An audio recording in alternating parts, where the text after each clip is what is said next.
Morning, y'all. Morning, y'all. Morning, y'all.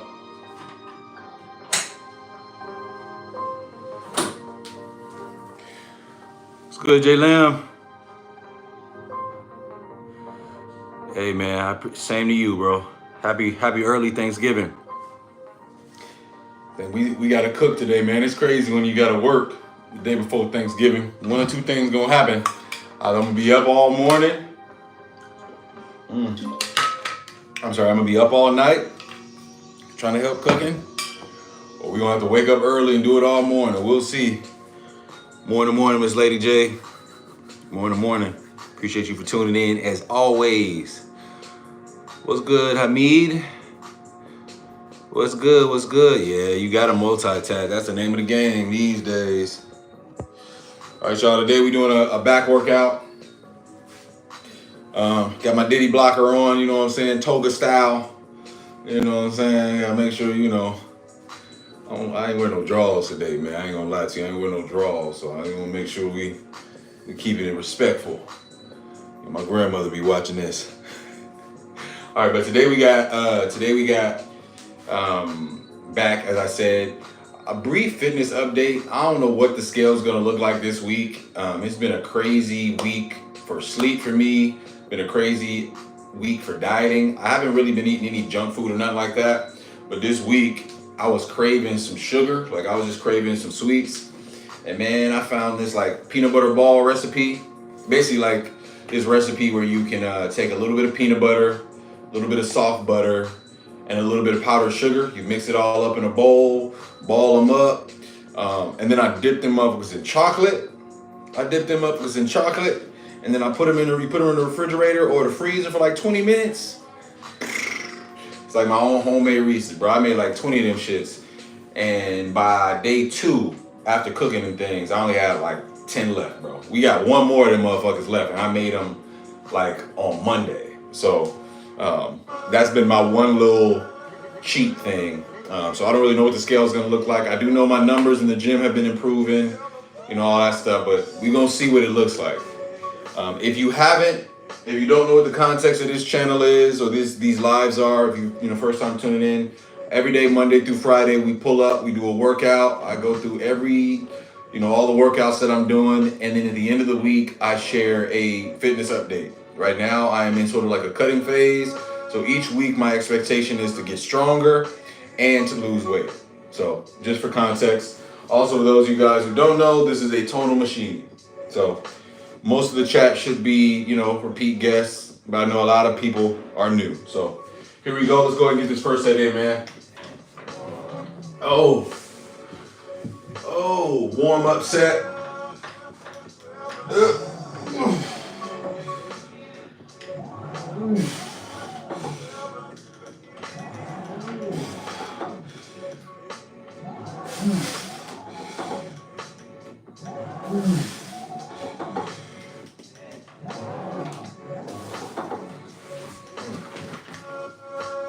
Oh man. We already got people. What's good, Chase? What's good, cuz? Bro said, bro, can you ask a full day how many protein we will eat? So, Hamid, when it comes to the amount of protein you need, I would say get a gram of protein per pound of your target body weight. So if you want to be 170 pounds, I would say try to get as close to 170 grams of protein as possible. If that's the only macro you can track, I recommend tracking that macro because protein is one of the most important things that you're going to need. You're going to need carbohydrates for energy source as well, but make sure you're getting your protein. If you're not getting your protein, you're not going to see muscle growth. Hopefully that answered your question. Do a backflip. I don't know what y'all think this is. What's good, Josh? Good to see you again, bro. What's good? It's me.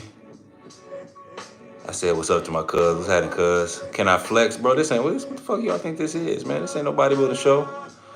Why you want to lose weight, cuz? You should gain. No, I'm not trying to bulk, CJ. I prefer to be able to move and jump and run, man. That's kind of like my bag. I want to be ready if one of these youngsters out here challenge me to a race. I want to be able to get gone. You know what I'm saying? I want to be able to hoop. I want to be able to, like, Thanksgiving play in the turkey bowl. I want to be able to be active. I want to be able to have my wind when I'm running. I don't want to be winded. I kind of want to be in shape. What's good, Jordan? Man, cuz these folks in this chat, bro, they be trolling, bro. You know what I'm saying? I be in here, though. It is what it is. We gonna get this work regardless. Here we go, set it 10. All right. Here we go.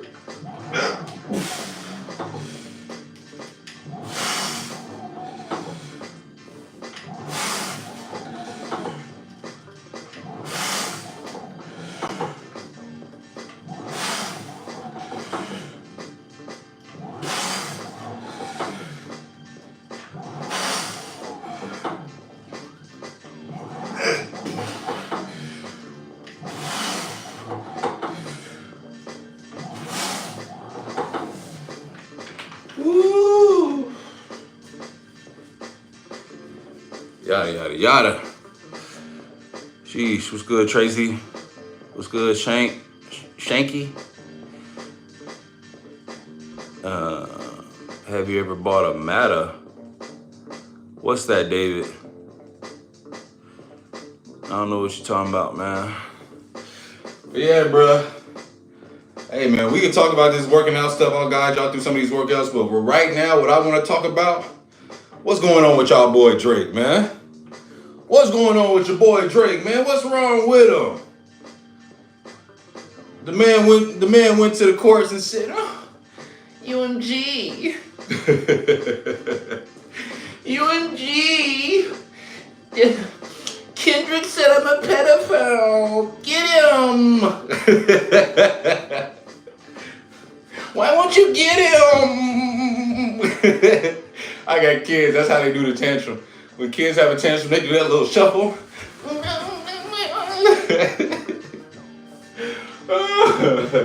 Oh no, Drake going outside, bruh. Hey, bruh might be making, bruh, I'm not gonna say bruh not gonna make no good music, cause I ain't gonna say he ain't gonna make no more good music, but he'll never, ever have respect from the hip hop community. Ever, bro. Ever. It's them motherfucking fans that like go to Starbucks every morning. It's them fans that'll still be, "Oh my God, Drake, so what? He had to take it to the industry. So fucking what? Drake, the whole industry's against him. He's supposed to, well, he's not a pedophile. Do you have proof? You have proof? So what? He kissed a 17-year-old girl. It was legal there. Stupid. He was just mentoring the 14-year-old girl. So what? Hey, they ride for Drake, boy.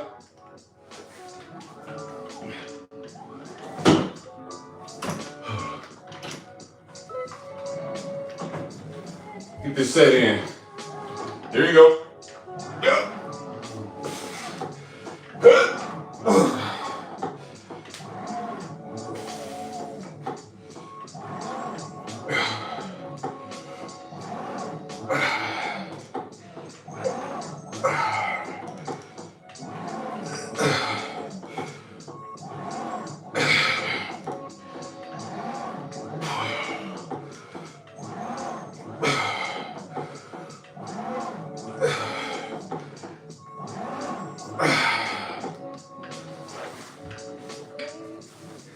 So fucking what he's suing? So fucking what? No one gives a fuck about hip-hop rapidy raps. No one cares. Y'all talking about he definitely on the tail end of his career. Bruh, it's crazy, cuz this man is going out sad. If you want to work out, do Kendrick Lamar. I can't play Kendrick Lamar, man. I wish I could, man. Turn that album on right now. Turn this TV off. I'd be going ham right now, but I can't get no copyright. I might as well turn the album on though, you know what I'm saying?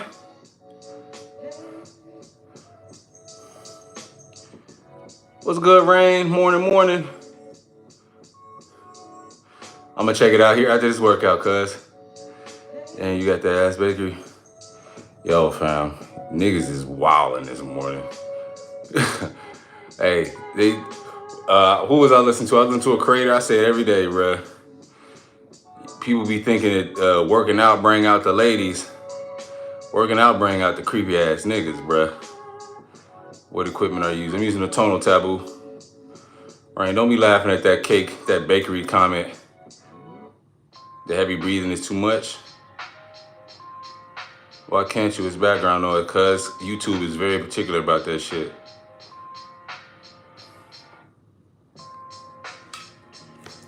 You know what I'm saying?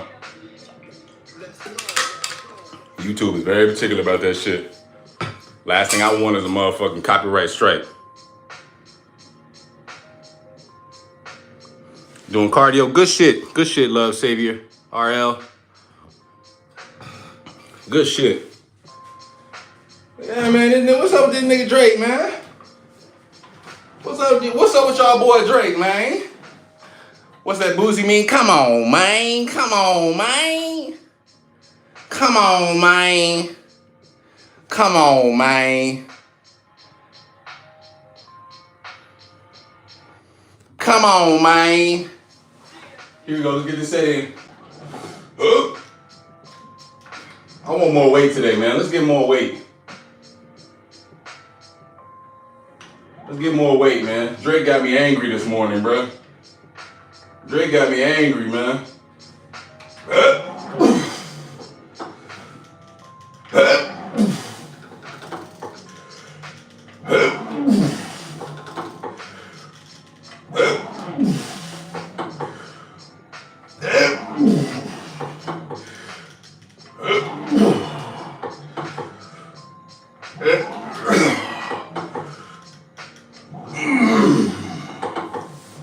That's nice.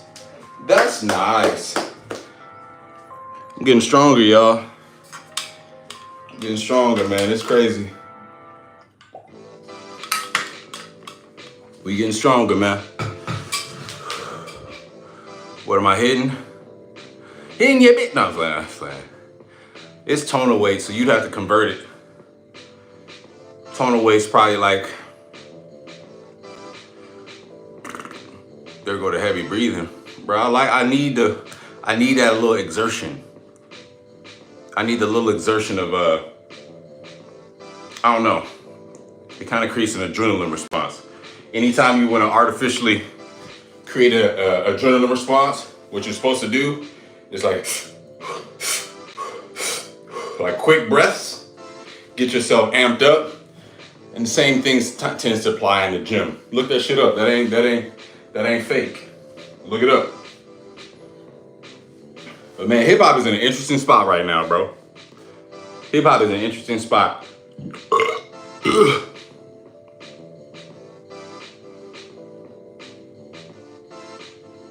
Yeah, I'm breathing for sure.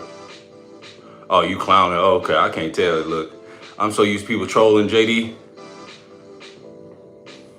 Hip hop is it's also a warrior cry, King. I like that. I like the way that sound.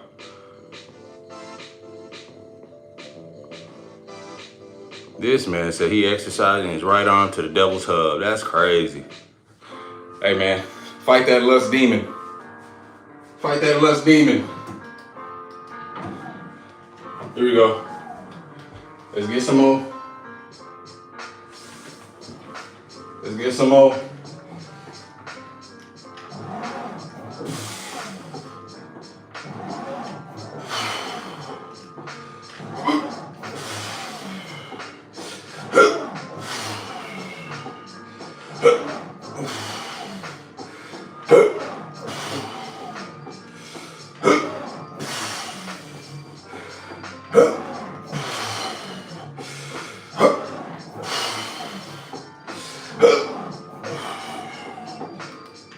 Ooh, and I like it.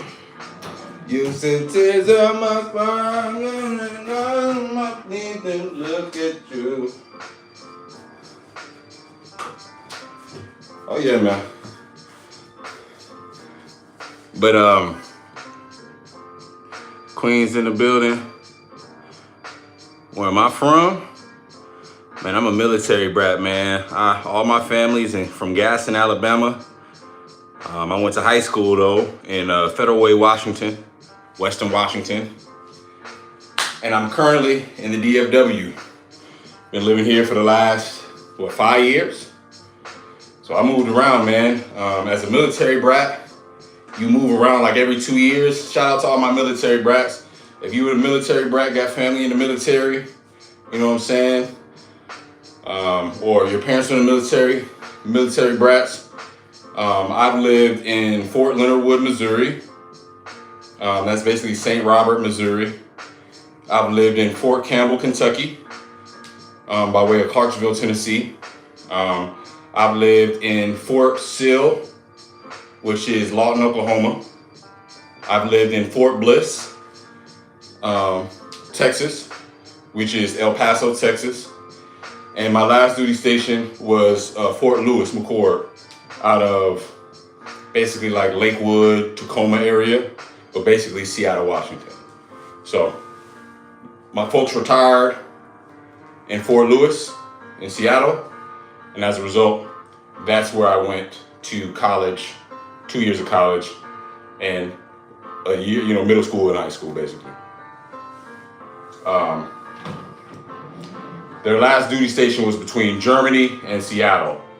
And you raising 2 kids, American kids, especially one that wanted to go to college for football, you're gonna stay stateside. So anytime somebody asks me where I'm from, it's like, well, I guess I'm from where I went to high school, right? But all of my family is in Gaston, Alabama, both sides. So when it's time to go see family, I'm going to Gaston, Alabama. And it's weird too, as a military brat, you kind of move through the US like a ghost. Like you leave a duty station and nobody really remembers you. You know what I'm saying? Like I don't really have a lot of people that probably remember me. I kind of went through the world kind of like a ghost. I don't got a lot, that upbringing where I stayed in one spot and like built a reputation and people knew me, and like I tend to leave places and my memory leaves with me. You know what I'm saying? The only place that hasn't occurred for the most part is maybe like Washington and Alabama for real. So long spiel. Ooh, a set of 6? I like the set of 6. Let's go ahead and add another 3 on there. Let's get it. Ah, yeah.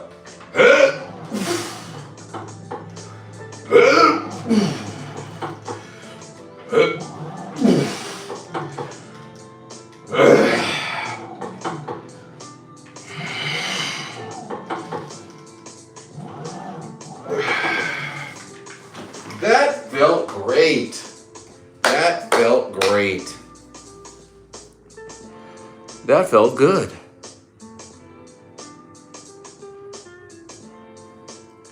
I think it's worth it. I mean, I'll say for most people, the answer is no. For most people, I wouldn't recommend you spending $4,000 on a workout machine when you can get a workout bench, dumbbells. You can fill up a whole gym with workout equipment for about $4,000. But for me, it made sense. It just made it super duper convenient for me. It tracks everything for me. It gives you all the workouts that you need, so you don't got to think about it. It really takes all the thinking out of it. You go in here, tell it your goal, and it'll, you just, all you got to do is show up in front of it every day and your goals will be achieved. If you want something like that, you want to make it as convenient as possible for you, and you got a spot in your home where it makes sense, where you can mount this to your wall, because this is bolted to the studs in my house. So, it's a little bit of a different situation. But yeah, if you got it set up like that, and if you feel like you got the money and you need it, I say yes. I know most people don't have that most people don't want to spend that kind of money. But for me, man, I was probably on the verge of taking a huge health L, so I needed it, bro. I don't know if I ever want to see Drake down, so but nobody wants to see Drake down, bro. It's like we just got to start calling a spade, man. Like I don't like the narrative that Drake has been shitting on people his entire career. What's good, Tap? Drake been shitting on people his entire career, Otto. I mean, anytime Drake has a song, he's letting you know that he's fucking the ops bitches. He's letting you know that he's better than you because of how much he sells. He's doing the rapper shit, so you can't hate on him for it. But behind the scenes, Drake is snaking a lot of people. And I'm not mad at him for snaking people. I don't know the motherfucking niggas either. But at the same time, when people turn on you, you don't then get to go, oh my God, but why are they picking on me? You don't get to do that, bro. You don't get to do that. And as far as I'm concerned, bro, Drake did not have to go back and respond to Kendrick on like that. I'm sorry, bro. If you felt like your label, if you felt like you had an L that you could take that you couldn't afford during your contract negotiation, you should have just took that L to Kendrick. But instead, what you did was you entered the battle, you didn't get a response quick, and then you started poking that motherfucking bear. You start poking that motherfucking bear, telling that man to drop, everybody drop. Nah, you following through. You did all that bullshit. And as Kendrick fans, I remember, bro, we were waiting for weeks. Motherfuckers had a countdown for when Kendrick was gonna drop. Motherfuckers was saying the battle was over. Motherfuckers was saying he don't give you an album every 5 years. Bro, there was chance after chance. But then bruh started feeling himself and made one of the worst mistakes of the battle. He started mocking a nigga, bro. He started mocking the coast. He literally put Snoop and Pac. You know, he used their AI voices to diss Kendrick, bruh. Come on, man. You mentioned his wife's name before the beef even got started. You the one that served up that you like young girls shit. You served that shit up. Hey, tell Kendrick I like young girls. It's a gift for me. You made your bed, Drake. Nobody made you do that shit, boy. Nobody made you do that shit. Chase, you know what I'm talking about? I was in the thick of it. He could have ended this quick. But it's true though, Not Like Us song was alright. Bro, all I can say, Otto, is I was in Seattle, Washington as Kendrick's career was starting to unfold, bro. And anybody who don't know about Kendrick just ain't tapped in. Anybody who don't know about Kendrick just ain't tapped in, bro. What's good, Asia? Morning. Kendrick, Section 80, overly dedicated. Kendrick had a wave. I remember at a University of Washington concert, the man was doing concerts damn near for free, bruh. His stuff, packed out concerts.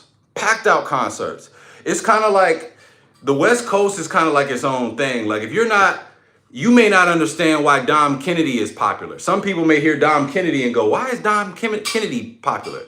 Dom Kennedy was like a wave. Nipsey Hussle was a whole wave out here, bro.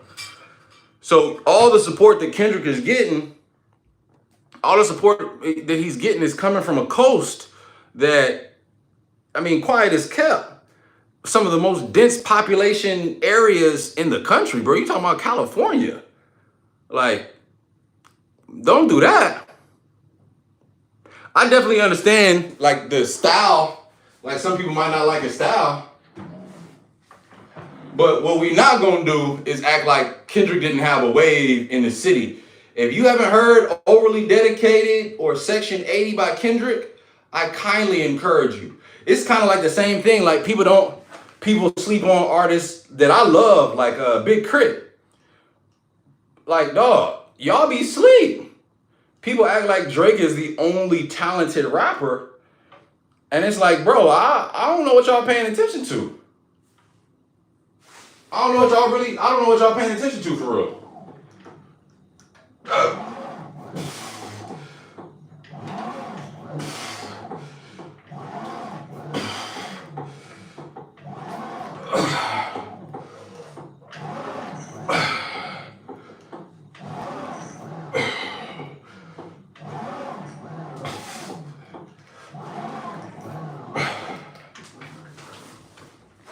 Like, one thing I gotta give Kendrick, bro, is like Kendrick got popular. Kendrick got popular off rapping, bro. Kendrick got popular off of straight rapping. Like, bruh, his first viral videos was just him going ham. He used to do his little Rap City, not Rap City. He used to do the radio station interviews, and bruh used to do this thing with his hand, back with a dragon, like he used to. That was like one of the first things that he went viral for, because he would be in interviews doing freestyles and be rapping, and that little hand would be going off, bruh. I'm telling you, Kendrick has been crazy with it. But there's a lot of rappers like that people don't really give credit. You know, King Los, I think Wale deserves more credit. I just said Big Crit, who deserves more credit?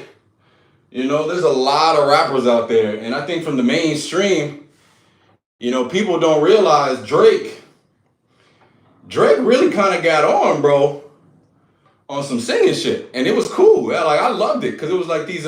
Anybody remember? Is anything I'm doing brand new, brand new, brand new? You remember Brand New? This is something personal. Highly doubt his feelings is reversible. That's how Drake. That's where Drake came to the States in a major way for me. He also was Successful with Trey Songz, and Replacement Girl with Trey Songz. This goes out to you, girl. You know who you are. You only show your face because you know that That's when he came to the States. Now, he did have an era where he was doing his underground scene, and that's where I kind of learned. You know, back when he was just Canada-based, or mainly Canada-based, and he was doing songs with Fonte and Tigolo and on Jay Dilla beats. But most people fell in love with Drake for the melodies, boy. And I feel like Drake, he started off humble beginnings. Humble beginnings. And he, you know, it's kind of like that old high school, man. That old high school guy that came up. He didn't get a lot of, you know, women coming up. And then, you know, he gets on top of the game. And now he's ready to shit on niggas, man. And you got to give him respect, because when he came in the game, everybody was calling him soft. There was a lot of that going on. But I think Drake kind of got a little too full of himself, bro. He got a little too full of himself. Especially when you talk about Kendrick. It's like, boy, at no point in your life have you ever been able to rap toe-to-toe with this man. No point. At no point. Kendrick got on for the raps. Literally the raps. You got on, you know, it took a little while. You had to kind of be a Swiss Army knife. Like, nobody really took the rap seriously. You were a pretty good rapper, but it wasn't like, you know, we liked your raps for a particular reason. And then once we knew that you could rap, and then saw that you could do the melodies too, it was like, oh yeah, this is a star. It makes sense. Well, boy, then you get to the top, you start having a couple #1 albums, my nigga, and you forget what it is, bruh. Like, it's kind of crazy, bro. Now the boy's suing? Now he's suing? Come on, bruh.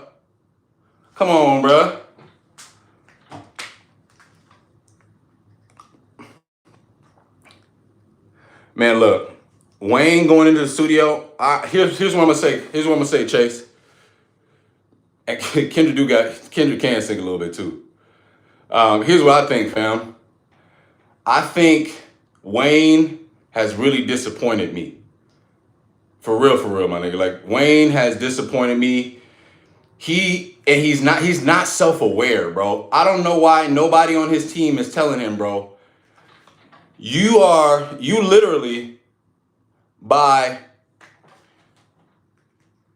making the Super Bowl announcement about you and not congratulating Kenny, you shitting all over the boys. You shitting all over the boys' good news. You shitting all over the parade. And as an OG, you have an obligation, especially somebody that you work with, have a relationship with. you have an obligation to, if you don't have the ability to show respect, at least shut the fuck up.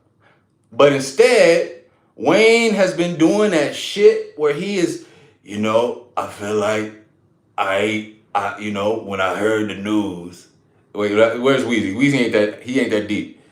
When I heard the news, I felt like I wasn't shit. But then I realized I wasn't shit without y'all. It's like, nigga, shut the fuck up. Like, it irks me, bro, because every time I see Wayne, I can, when you feel like you know a nigga a little bit, and it's like, you can tell the boy is like posturing. Like, he just posturing. He doing the thing where he's weaponizing his fan base and he's pouring into the narrative. We talking about the same Wayne who thought 21 Savage was a motherfucking band. He thought 21 Savage was a group. You mean to tell me you expected the Super Bowl? You ain't had a #1 album since motherfucking 2017, 15? It's been damn near 7 years, bro. What are you talking about? When has the Super Bowl ever been a hometown coordination? When has the Super Bowl ever been about home? It happened one time. And the one time it happened, it was because Jay-Z, the same Jay-Z that paid $14 million to help your ass get out of tax debt. That same Jay-Z, you got your label mate or your artist, Nicki Minaj, going the fuck in on him the moment Kendrick gets an announcement. No, bro, young money out here looking like bitches, bro. That's how I feel, cuz I feel like, and if he go in that booth, here's the thing. You ain't heard me say nothing about Wayne rap. In terms of his rapping ability, I still think Wayne has been in tip-top shape. But the problem with Wayne and his style is it's not really battle style. He gonna say witty things. He gonna say, things that are probably not gonna happen. Like, I'll take the gun, whip the sip. He'll do a lot of, flow stuff. Like, and when he was going back and forth with Jay-Z, he said he had a bar about kidnapping Beyonce. It's like, nigga, like come on, Wayne. Like I get it, but you're not, right? But I think Wayne can rap. He's got cadences. He's got flows. I just think that he lacks the creativity that Kendrick has. I just think he lacks the creativity. I don't think he is as creative in any way, shape, or form. And I think Kendrick is a legit psycho. I think Kendrick is way too calculated. And I think if you're putting yourself in position to react to Kendrick saying something in a rap, I think you're already 4 steps behind. I think that by the sheer fact that Kendrick has mentioned your name, Wayne, he already got you in scope. And if you react, bro, that's gonna be your ass, Mr. Postman.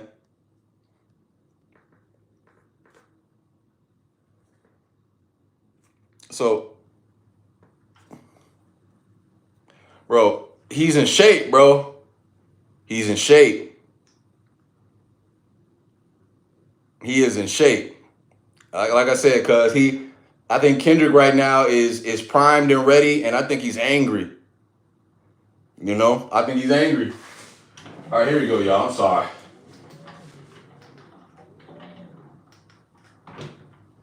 Uh, 16. Oh, wait, hold on. All the way.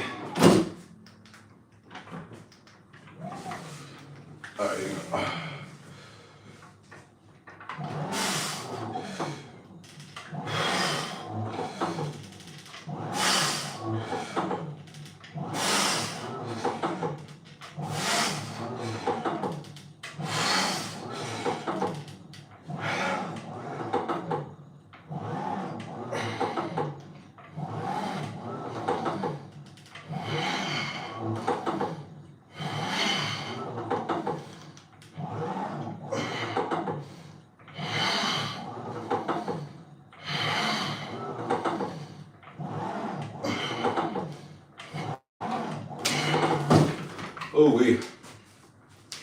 But let me calm down about the Wayne shit, man. I just think it's been disappointing to see Wayne's conduct, bro.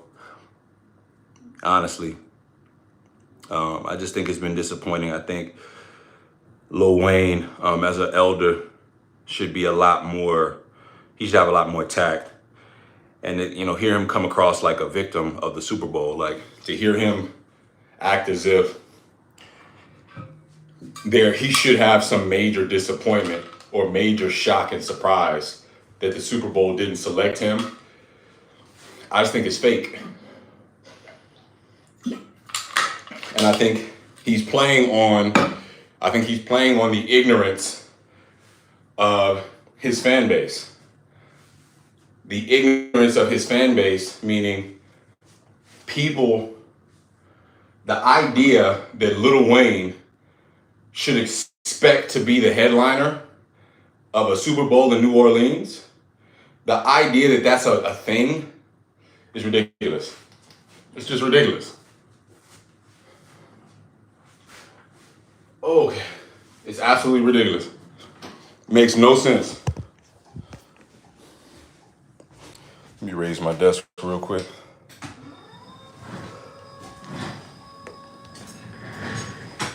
It just doesn't make sense.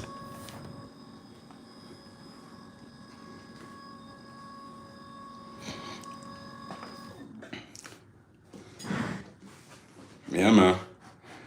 And one thing I really appreciate about Kendrick is that he's also a fan. Like, he's a fan of rap. He's a fan of the culture, you know? He's not just somebody that happens to be in that space that's out of touch. Like, every now and then you get an artist that you can kind of feel from their music. Like, all of us sit back at home sometime and we go, damn, man, if I was in that position of power, this is what I would do. Damn, man, if I had that much power, this is what I would do. You know, more times than not, when I listen to Kendrick, I kind of feel that. Like, I kind of feel like he's doing the shit that a lot of us fans would do if we were in that position. How he goes, how he approaches people. Like, if I'm in his position, and I'm beefing with people, this is exactly how I'm coming, bro. I'm staying prepared. I got an arsenal. You know, I feel like some of the moves that he's made have just been, you know, I think that's the reason why the culture's behind him. That's the reason why every time he does something, you know, you got the anime culture behind him doing the memes for him. Like, hey, mustard, like all that, bro. I swear, it's this man tapping into his cultural equity. And then when you see the videos that he puts out, it's like, oh yeah, he's definitely a fan of the culture.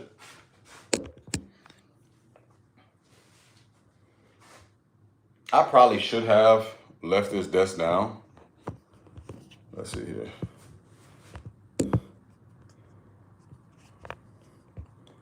Look, y'all probably ain't gonna see me because I got my desk up now. Let me just knock this out. Oh, yeah, I can see a little bit, but that's cool.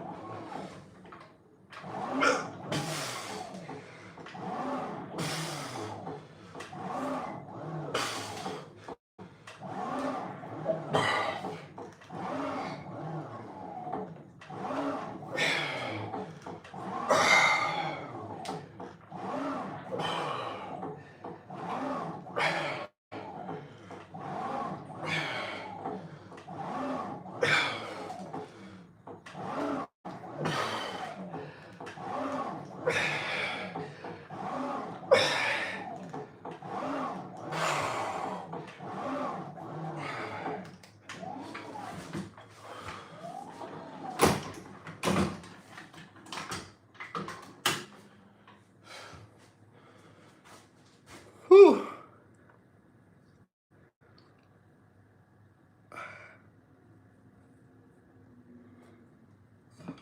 But you know, I don't know.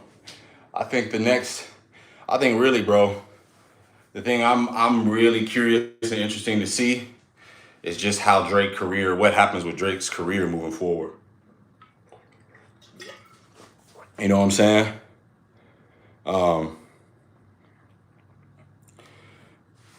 This is called the Tonal, Erica. I'm really curious.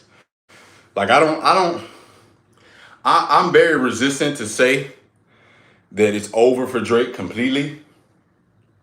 I'm really resistant to say that because it's a huge artist.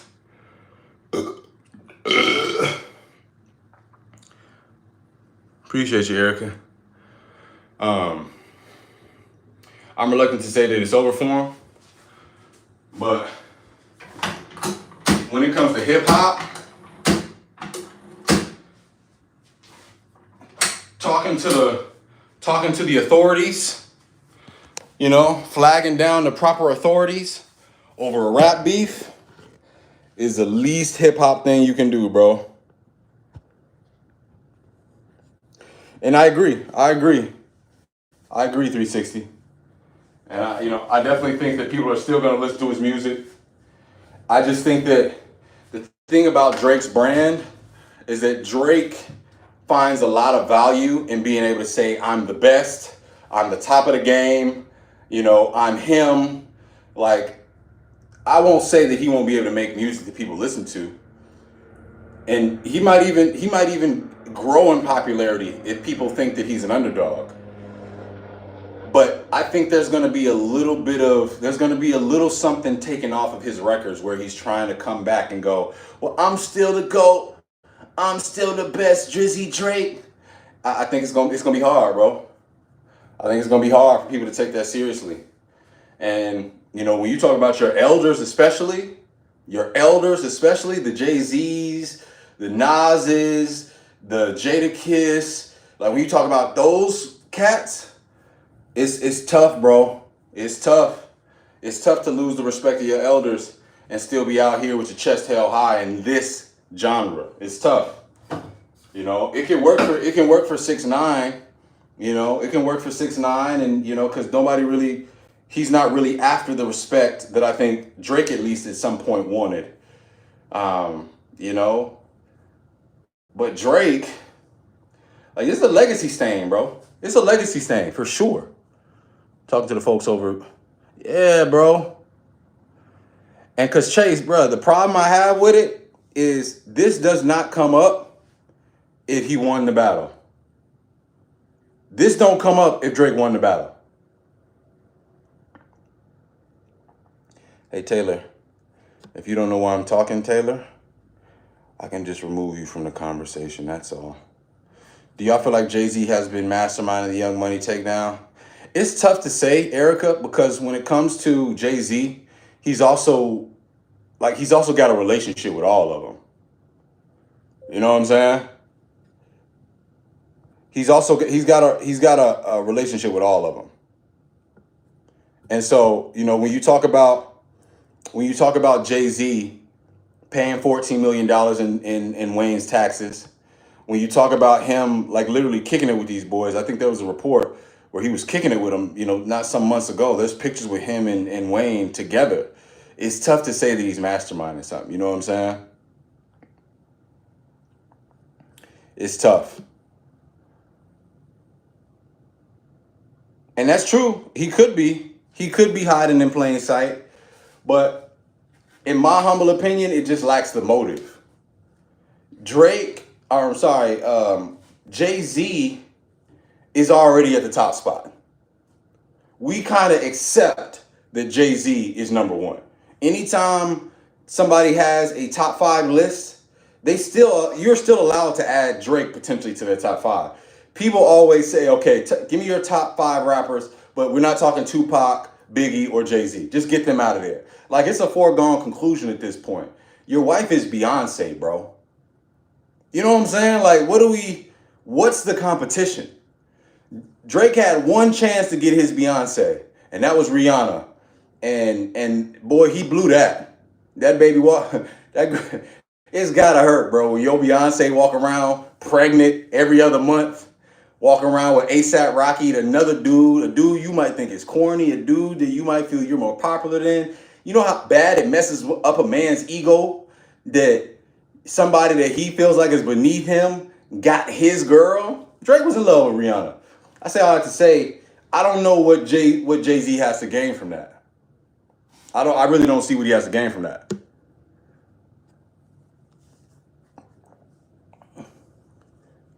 Yeah, I agree. I think Jay-Z is just getting his coin.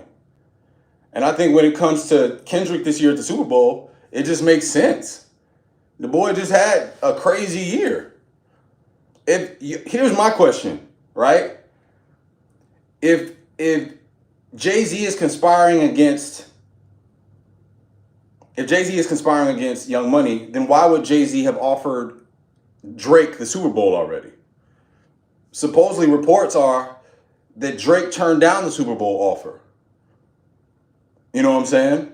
So how, if your boy has turned it down multiple times, what are we talking about? You know? Where does the malicious intent come from, is guess my question. There you go. Set of 12.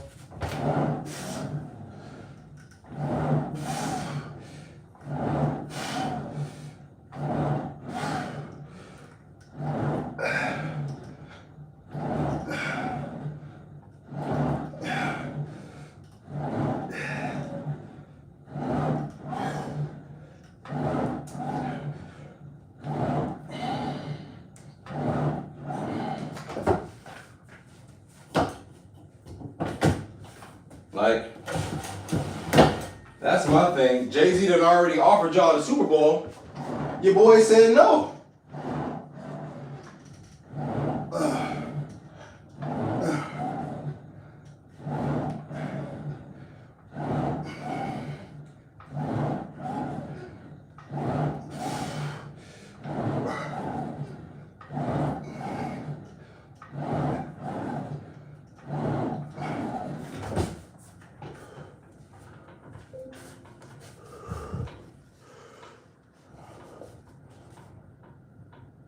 What do you say? Hold up, I'm gonna catch up with you, Chase. Hold up. To be on top, knowing people are watching. I mean, it's possible. Said Drake's songs will forever hold a place in your heart. Hey man, Take Care is a very special album to me. So I'm never gonna. Some of that, I'm absolutely on your side on there. Some of those projects. Take Care was the one for me though. You know what I'm saying?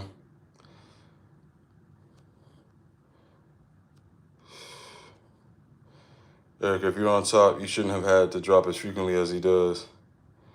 Yeah? You're on top. I mean, look, I think for certain people, man, and this is just me, I think for certain people, when we talk about, making it or maintaining your position at the top, I don't think anybody can knock Jay-Z off his position at the top. Your wife is Beyonce, bro.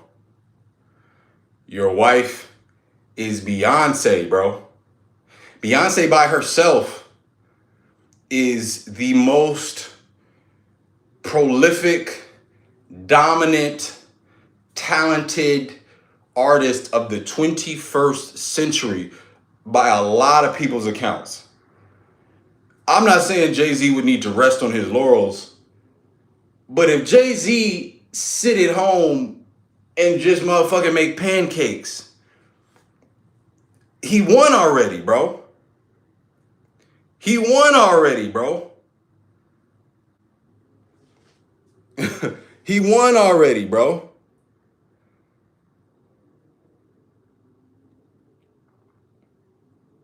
And see, Erica, that's where you may have a point there. Because internally, what that is, that's that ego. And one thing I can't knock, men in our egos, that's a monster that you really gotta master. Because if you don't master it, you too could end up like Drake. You too could end up like Drake. You know? And I think if we really want to get down to it, I think the ego is what got Drake out here fucked up. You know?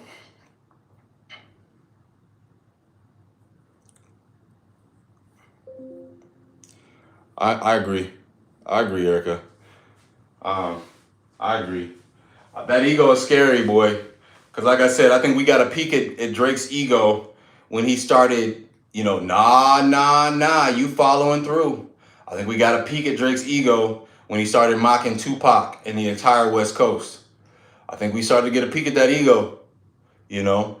And the problem I have with everybody in that victim narrative for Drake is that when Drake was up, when he dropped, Pip Squeak Pipe Down, dropping Give Me 50. When he dropped those songs back to back, everyone in the timeline was, oh, Drake won, Kenny doesn't stand a chance, Kenny doesn't stand a chance. Then all of a sudden,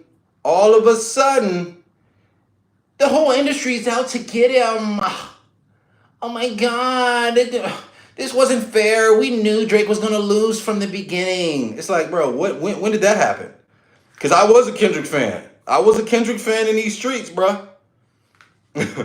I was a Kendrick fan in these streets. And being in these streets as a Kendrick fan, it was rough. Because motherfuckers had countdowns. You hadn't heard from Kendrick in years.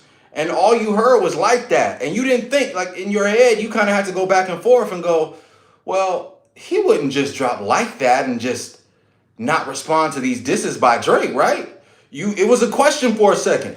Now me, I won't say I had doubts, but those were thoughts in your head. And when you got Drake fans coming at you talking about, oh, Kendrick only drops every 5 millenniums. Y'all not about to get nothing. He just thought he could leave this just like the Control verse. That stuff is being said. And when you watch this man come out and just dismantle, bruh, back to back him twice, had his hometown restaurant packed out just by mentioning it in a rap. Meet the Grams, literally stepping on bruh's record. You just saw, oh shit. Kendrick, not only is Kendrick prepared, Kendrick is willing to take it as far as he's willing to go. And at that point, it was like, okay, leave him alone. Yeah, when you think you can mock the greats, the past, yeah, bruh. Yeah, bruh. I started a diet. How many calories are in you? Bruh, y'all funny. I knew it was over when Euphoria dropped. Oh, yeah, man. Euphoria, man. Just how he slow walked them, bro. He was like, them superpowers get neutralized. You know what I'm saying? It's like, oh, snap, bro. Oh, snap. You about to peel back the layers. I feel like Jay-Z is using Kendrick. Chestnut check. It's possible. It's definitely possible. But I also, if that's happening, I don't think that I think that Kendrick is allowing it to happen if it is something that's happening. Like after this battle, I don't think that Kendrick is a step behind anybody. Like I think this situation is mutually beneficial. You know what I'm saying? If Jay-Z is using Kendrick, I think it's an enemy of my enemy type situation. You know? Yeah, bruh. When Drake dropped and Kendrick dropped 10 minutes, bruh, come on, fam. This man was ready, bruh. This man was ready, dog. I was like, oh shit. And that's an example of the fan shit I'm talking about, Chase. Cause in my head, I was like, yo, how dope would it be if Kendrick back-to-back Drake the way that I was thinking that before Euphoria came out. I'm thinking of all the little strategies. When he back-to-backed them the first time, I was like, oh shit. When he did it the second time and the second back-to-back was not like us, I was like, oh shit, yeah, it's over. That's the funny thing about the lawsuit. People think that the numbers of that record is what dictated the battle victory. We knew Kendrick had won. There were some people that said Kendrick was winning after Meet the Grams, just because how he was stepping on Drake's records, just because all the outer, the feats outside of the records, all of the culture that it followed. Kendrick was dropping these records, and you had memes. You had like the culture has spoken. Like folks were literally like, yeah, bro, Drake, you talented, bro. We signed with Kenny.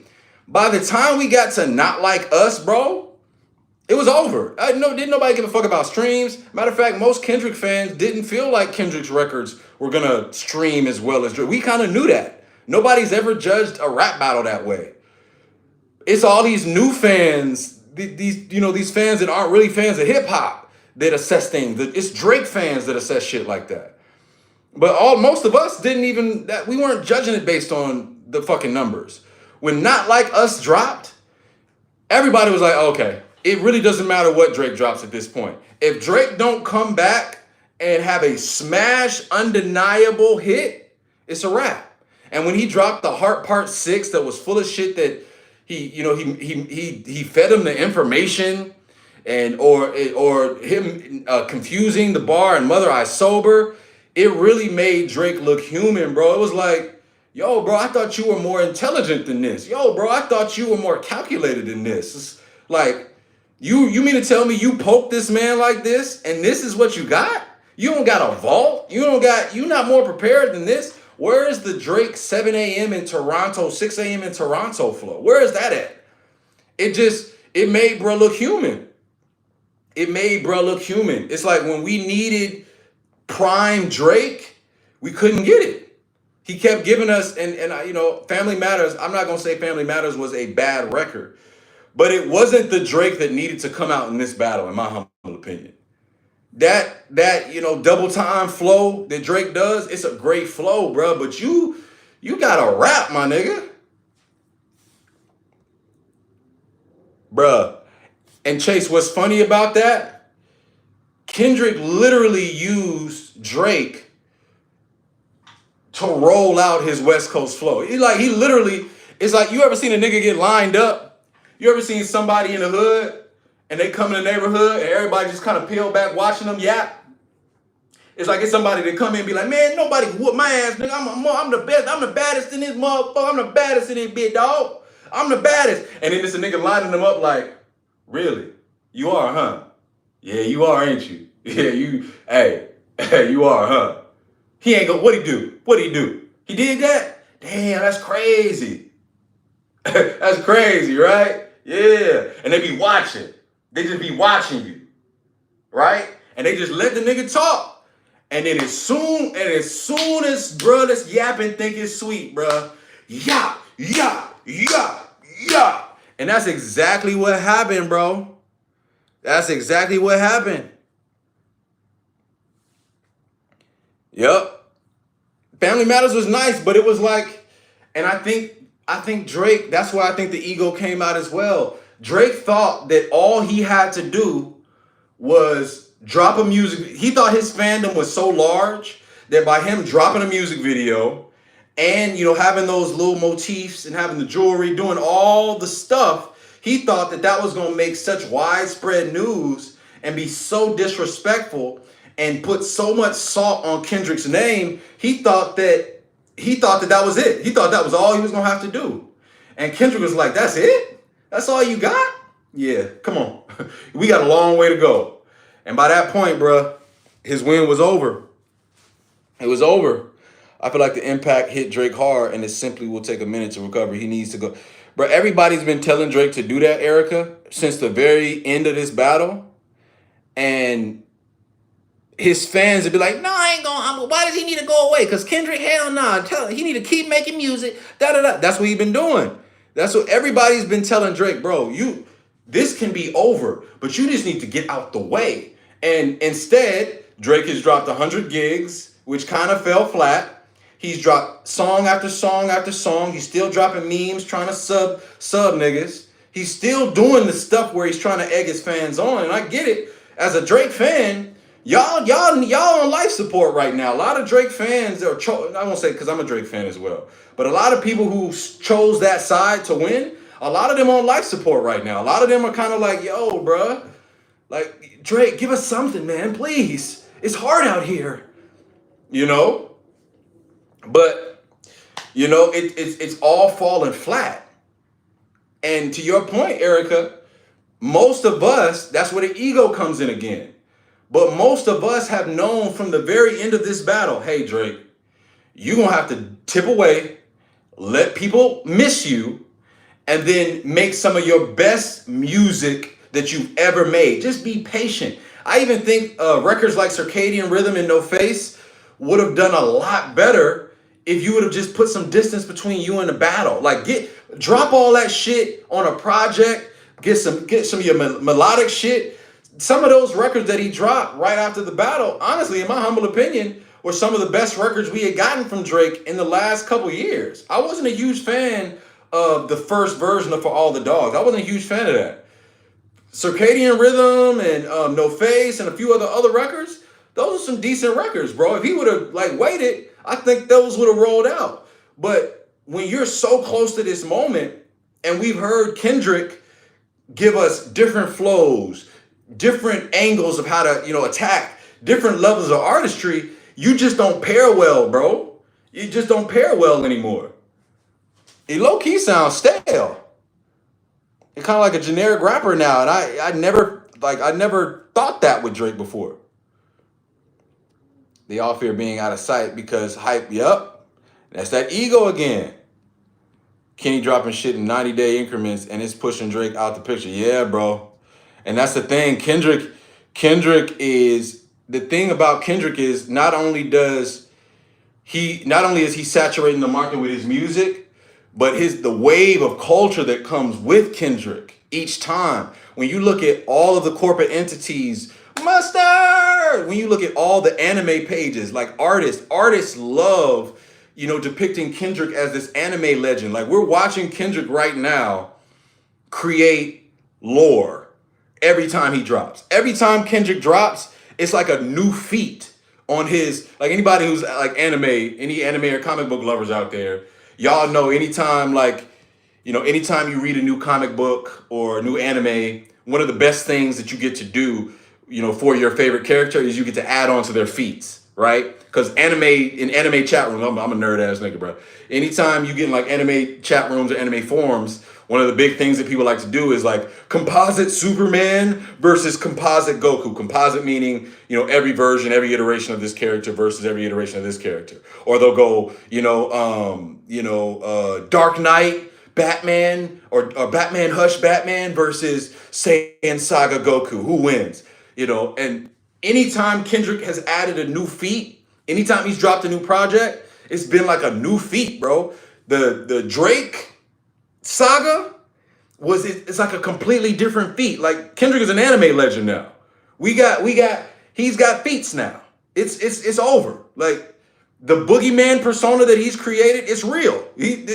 Drake has allowed that to come to fruition. And every time he drops, you're not just worried about Kendrick. You got a wave of believers in his lore that are going, here's the legend of Kendrick. Here's his story enshrined. We are waiting to tell the next chapter of his story. And Drake just don't got that, bro. He just doesn't have that. He don't have the culture in the same way.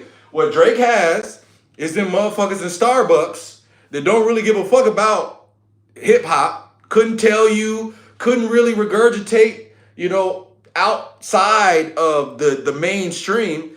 If you ask a Drake fan what they think about MF Doom, they'd be like, huh? Who the fuck is MF Doom? Black Thought, who are they? People, they don't really love hip hop, they love Drake. But those aren't the people that are moving the culture forward. Them motherfuckers in Starbucks are not moving the culture forward. They're not. Niggas that like 21 Savage and Young Thug, no offense, because those are great artists, they're not doing the same thing. Now, Young Thug, maybe. But it's different, bro. It's when you talk about aspects of culture, it's like you gotta hit different waves, bro. You gotta hit different waves. And when you got anime niggas behind you,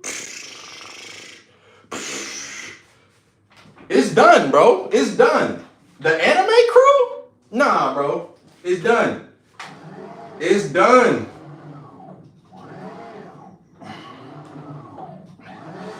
Sheesh.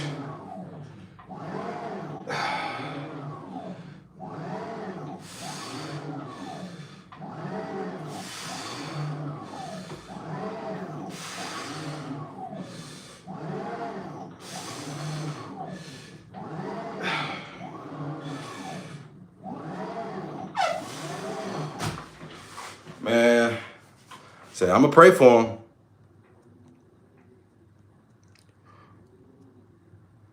Yeah, he's still at SSJ too.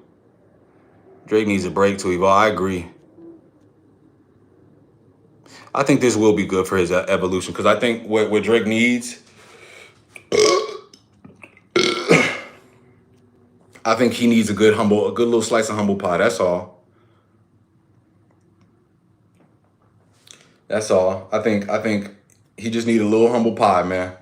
You know, I think a lot of times when you take a great L, especially an embarrassing ass L, you know, you are for forced to grow from that. You know, and what I would say is Kendrick's got to be very careful. You know, not to feed too much, not to feed too much into his ego. You know what I'm saying? He's got to be very, very careful because one thing about kind of being at the top spot, it comes with the power, and you know what do they say? Absolute power corrupts absolutely. You know what I'm saying? So you got to be careful. What's good, Matthew? I appreciate that love, man. Who's my favorite rapper? I would still say Andre 3000. Andre 3000 is my favorite rapper. By far. By far. I am a huge fan of Kendrick. But the main reason I'm a fan of Kendrick is because of, you know, he comes from the Andre 3000 family tree. You know, if you've been a fan of rap for a while, you kind of know, you can kind of sense, you know, you can kind of hear a rapper's DNA. And, you know, when you think about Drake, is you know, as funny as people, as many jokes as you hear about Joe Budden, Drake kind of comes from the Joe Budden, Fonte, family tree. You know, if you don't know Fonte or Joe Budden, I just encourage you to do your research. Drake is an evolution of Joe Budden. Just straight up. He's an evolution of Joe Budden. Even down to the melodies. Joe Budden, if you go to Joe Budden's mood music and you listen to his mood music and Joe Budden getting to the melodies, it's there. You know what I'm saying? Yours is Nas, Matthew. I'm not mad at that. I'm not mad at that. But I say I gotta give it to Andre, because I mean I don't know more verses by heart, and I've also heard Andre like murk a lot of legends on their track. I listened to Andre go back and forth with Jay-Z on 30 something. What did he say? He said, what did he say? He's like, fuck, how'd that verse start, bro? Dun, dun, dun, dun, dun, dun, dun, dun, dun, dun. Oh, he said, I was a young lad of 17. My life had yet to show its ugly face. Only a pretty facade. Hey, God, it's me. Remember 3000. The one who used to pray to be a rapper. My child's in the 3rd grade. His favorite rapper wasn't rapping till he heard me. I wasn't rapping till I heard something called Eric B. And Rakim's paid in full. The industry is getting paid in full. So full, the kids don't go to school. And dreams of becoming one of us. The only requirement is your bus. Now college is looking slim. Product is hooking them. Before their brains fully develop, they get enveloped by the vision teller. The television tells them they vision. Now it's hard for them to make decisions without feeling uncool or unruled. Thumb rule, you can't be dumb. I wish I would have studied abroad. Well, I studied abroad and she studied me back and my course was hard. That was that. This is this. Listen up, because all I'm saying is 30's the new 20.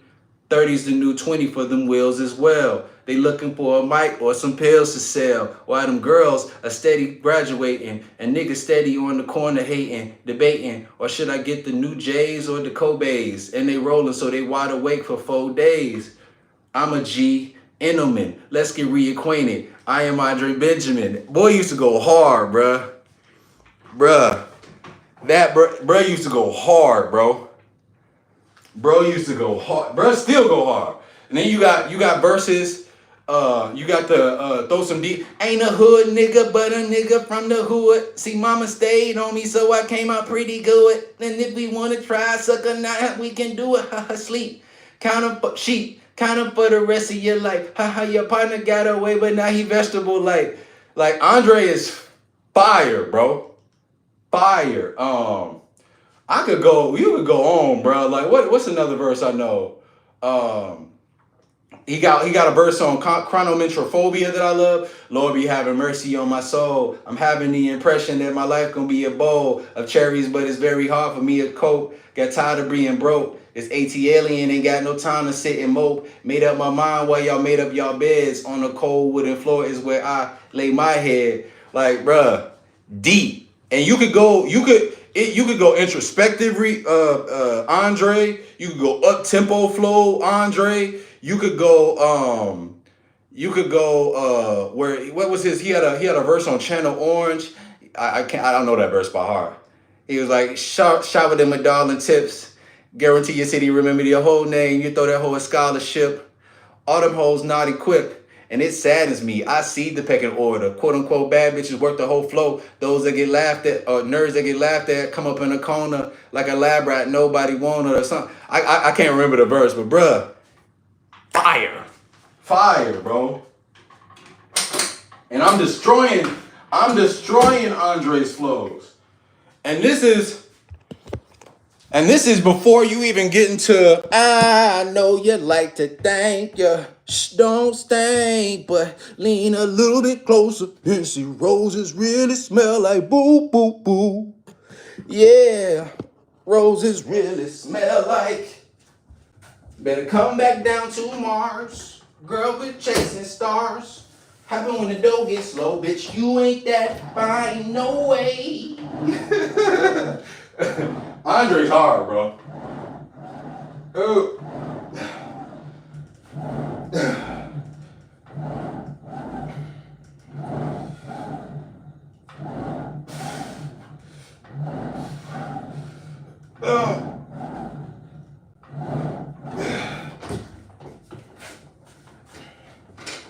Andre is tough. No way. Caroline. God saying that you mighty fine. But mighty fine only got you somewhere advertised. And the other half got you pissed off, coming up short. And if not, even though you need a golden calculator to divide. I'm tasting. Oh.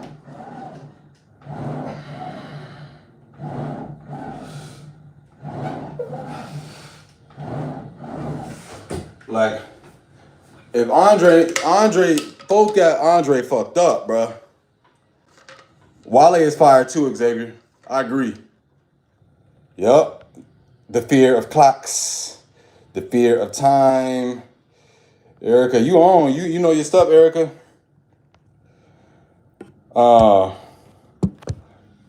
What's another one by Andre? He said, I'm watching her fine ass walk to my bedroom and thought to myself, is the shape of things to come. She said, why in the club you don't make it precipitate? Make it rain when you can make it thunderstorm. I'm like, why? The world needs sun. The hood needs funds. There's a war going on, and half the battle is guns. How dare I throw it on the floor while people are poor? So I write like Edgar Allan to restore. Got a cord umbilical attached to a place that can't afford no landscaping or window draping. This old lady told me, if I ain't got nothing good, say Nathan. That's why I don't talk much. I swear it don't cost much to pay attention to me. I tell it like it is, then I tell it how it should be. The hood be requesting my services. Oh, don't get nervous. It's step your game up time. This ain't no rhymes designed to have you dancing in some club. Niggas rap to me. What do you say? Niggas rap to me, women be all in they tubs, exfoliating with they pom-poms, yelling, go 3,000. I'm in my whatever, bumping while I'm 100 miles in, running, summon, woman, Hit back, her, you need some drumming, dumbing. I'm in a swole mood. Or he said, I'm in a swell mood, or rather swole mood. Until she told me that she told dude that she'll be back, she's going to the store. We could go on, bruh. We could go on, bruh. Andre is fire. He said, I didn't know she had a boyfriend, so the door I pointed to y'all her to. I said, call me when y'all break up. I don't fuck nobody, bitch, and never owned a Jacob. Know what time it is, and less time to live. Just trying to live, just how I'm supposed to live. If I still drink the malt liquor, I'll pour the beer. On the ground for niggas not around. I started out starving. Now they got me out here Brett Favre, trying to see if I still got it. Got it? I guess it's like a bite. Think about it. Andre's fire, bro. Andre's fire. I could go on and on and on. Big ass catch my breath. Catch my breast. Yep, prototype. Damn, what's the one on elevators? I'm trying to remember the verse on elevators. What's another verse by Andre I know, man? I got the Bombs Over Baghdad verse. What's the other one? What's the other one? There's one that he had with Sleepy Brown. I can't wait, no can't. What'd he say? Something in the winter, silk in the. How do I begin to? Used to sing tenor in the church choir. Really, I was flexing with them girls. They were fire. I'm the kind of guy that knows those. I'm the kind of guy that know those subtle signs when I cuddle minds. She ain't even trying to look sexy, but even if she is, so what? Motherfucker, grow up. Don't mean to sound so abrupt, but that lets me know that she's a human being, and being human's hard on the boulevard. But girl, you got it bad. You know I'm not one, but then you got it good. You are the hot one, but I'm Andre, Benjamin Andre to be exact. You hope to meet a gentleman one day. Well, this is that. In fact, Dookie introduced us at a show about a year or so ago. I don't know. Mine slips me. I'm from the southern states, you know, where all the pimps be acting all something and carrying funny cups. And yes, you're getting booed if you did not get down, unless you're getting sued if you did not get up on your feet at the bus. And I forget the rest, bro. But bro, it's fire, bro. It's fire. Who's your favorite rapper, man? Y'all got me excited. You body that Andre flow, and also you were right about Drake being an evolution of Joe Budden. Joe was the best in Slaughterhouse. Yeah. Joe, bro, and that's the thing, bro. People don't know about Joe. But if you listen to Andre's flows, and if you listen to Kendrick's flows, you know that he's sort of like an amalgamation of Andre 3000 and Lil Wayne, right? Andre 3000's experimentation, his sometimes his cadences, how he'll take a rhyme scheme from one line to the next. Like Andre will end a word in one line and then begin the verse with the continuation of the other line and keep it flowing. Like, you listen to those things as a fan of the art and you can hear them, right? And this is like for like, you know, real like music nerds, people who study music theory, all that shit. You know, it's fire. I think Andre 3000 is the reason why my standard for rap is the way that it is. What you say, Barry, is for you though, cuz?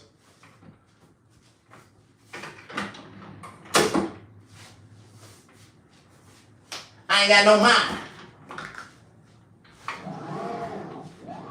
You know who I also like, y'all? I'm gonna let my cousin go. I'm such a fan of hip hop. I enjoy East Style. I hear you, cuz. And Chase, you also have like a different vantage point than me too, cuz like you, I feel like, you know, coming up in the South too, there are so many artists to appreciate because there's so many different styles. You know, for me, I was kind of having to like carry artists because I wasn't, you know, you ain't nobody in really. I wasn't in Missouri really. You know what I'm saying? I was having to go find the artists. You know what I'm saying? I wasn't in the region that was really creating most of the art. You know, so I kind of had phases where I was kind of drifting with people that I liked. But guess who my sleeper rapper is that I know y'all all sleep on. My biggest sleeper in the comment section right now. Give me, and I'm not gonna say Big Crit. I say Big Crit deserves to be on this list. But give me the rapper that you think is fire that everybody sleeps on. Y'all, while I'm doing this set, y'all give me the rapper who y'all think is fire that everybody sleeps on. I'm gonna give y'all mine here in a second.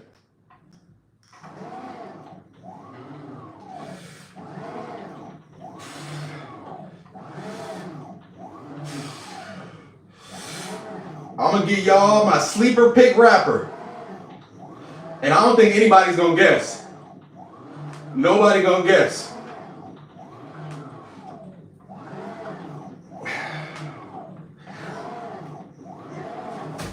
Nobody's gonna guess my sleeper pick rapper. Someone said Lil Ooga Ooga, okay. No, not Jid. Jid is fire though. Earl Sweatshirt is slept on. That's a throwback. Earl Sweatshirt is fire. Him and Joey Badass at 16 years old, you couldn't have told me that they weren't gonna be the next Jay and Nas. Jay Electronica is fire too. Absolutely. 2010's Rocco, yep. Bro, I ain't gonna lie to you, bro. I'm gonna tell y'all right now. Jalissa, we work out around here, but we talk about whatever we want to talk about. That's a cool thing about this channel. I do workout content, family content, lifestyle. Right now, I'm in the middle of working out. I do that Monday through Fridays, and I give you a workout, update. Right now, I'm trying to lose weight, so you get that every week on top of these workouts. But then while I'm here, I just connect, man. We just chop it up. Current events, life shit, whatever. This ain't typical algorithm shit. You know what I'm saying? Hopefully that answered your question, Jalissa. Young Dro, bro. Young Dro is slept on like a motherfucker, dog. And I know I know a lot of y'all only know showdown, but I'm trying to tell y'all, bro. Young Dro can rap his ass off. I've still been listening to Young Dro mixtapes, bruh. I'm still listening to. He got a song. I forget. I think it's called Cartoon, where he was like, "Hey, look, they scared of me. My partners say they begging for the chopper play. Bodyguard killers got a house with Kevin Costner's name. Might just buy the block today. Haters trying to two-step. I make they ass rock away. Opera play. What he say? He say, fuck. I forget the flow, bruh. Or I forget the words, but man, Dro be going in. Even when you listen to Shoulder Lean, that whole flow, how he can take melody and like Young Dro is a talented motherfucker, dog. I'm gonna need some people. I'm gonna need some people to go back and really start listening to Young Dro. Oh yeah, Chase, and you already know, bruh. Oh yeah, Trump got that Jackie Chan. Bro, I'm telling you, he got hooks, he got lyrical content, he got flow. Dro is fire, bro. Come on, Jalissa, you don't like Young Dro? Bruh, y'all, yeah, we gonna get on her head. How dare you? How dare you? How dare you? How dare you? No, I'm not even gonna lie to you. I'm not even playing with y'all right now. Pick a project. Pick any. I wish I could play some Young Dro right now, bruh. He was dropping stuff in the 2000s or like late 2000s, 2010, 2015s that I was listening to, bruh. Well, I gotta think. Y'all gonna make me think of a Dro verse now, bruh. Let me think of a Dro verse. What Dro say, bruh? I'm trying to think. I can't think of a verse, bruh. I ain't gonna lie to you. What'd he say? Damn. Oh no. What'd he say? Damn, bro. I can't. What'd he say? Oh yeah, I think I might got one. Hold on. Let me see. Young Dro, you know them things I ride on knee high? I be hurting niggas so bad it made me cry. Light skin paint on the Chevy, that thing T.I. Chain notorious, call that thing B.I. G.I. Wonder what niggas think when they see I. Buck 50 your face like the skin on the fila. Damn, what'd he say? Fuck, bruh. I messed up the verse, bro. I messed up the verse. I can't remember it all, bruh. I love it when you can hear somebody having fun with the verse, but then they also got flow to match with it. Joe, one of them ones, bro. That's all I can say. Appreciate it, Erica, for getting people to hit the like. ESTG really low key? Yeah, bro. I've been hearing about it. I need to get on ESTG. I'm about 5'10", Darius. 5'10" and 3/4. 5'10" and 3/4. Babyface Ray, I gotta get hit too. I like a lot of those, those Detroit East Coast rappers too. You know what I'm saying?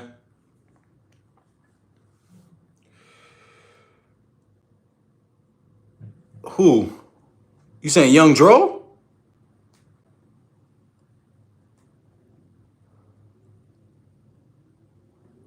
TP Locks, what's up, bro? I ain't seen you in ages.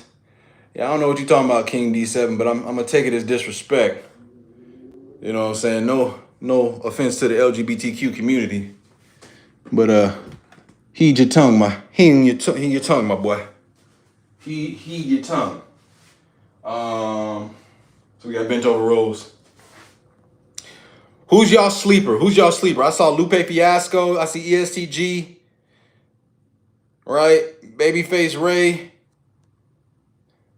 Future, 42 Does, Skilla Baby. Okay, see. Kodak out of all those people, I'd say I probably like the most, Jalissa. Kodak out of all those people. I think Kodak is secretly little baby Mozart, like little hood Mozart, and people just don't give him his credit. I think Kodak is legitimately a little protege, but he a little hood nigga, so he ain't really got his act right. Like Kodak is like the nigga in high school that could do a windmill and dunk between his legs with his backpack and jeans on. You knew he was the best hooper in the school. He was the best athlete in the school. You do every fucking thing, but he just never got his grades right, so he never was able to actually play. That's Kodak to me. You know what I'm saying? Kodak, if Kodak had his shit together, because the thing about Kodak make hits, bruh. Yep, Ludacris is fire. You's a hoe. I said that you's a hoe. Huge fan of Ludacris.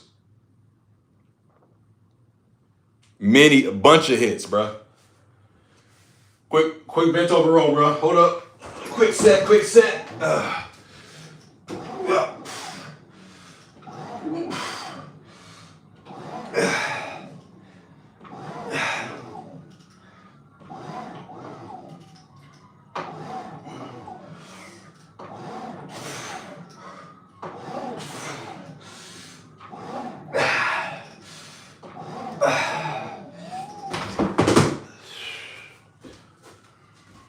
Use a hoe.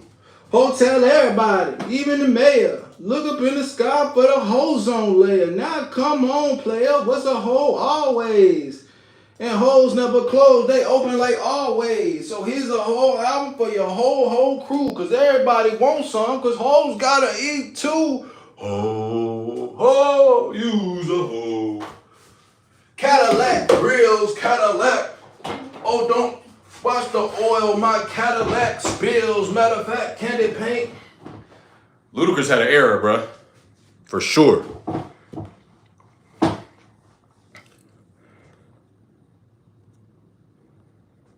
You know what I'm saying? Bro always had a lot of energy, probably because he works out. Kanye, bro, man. Chase, man. Kanye, bro. I have a real response to Kanye because Kanye could have been the greatest, bro. Kanye could have been the greatest.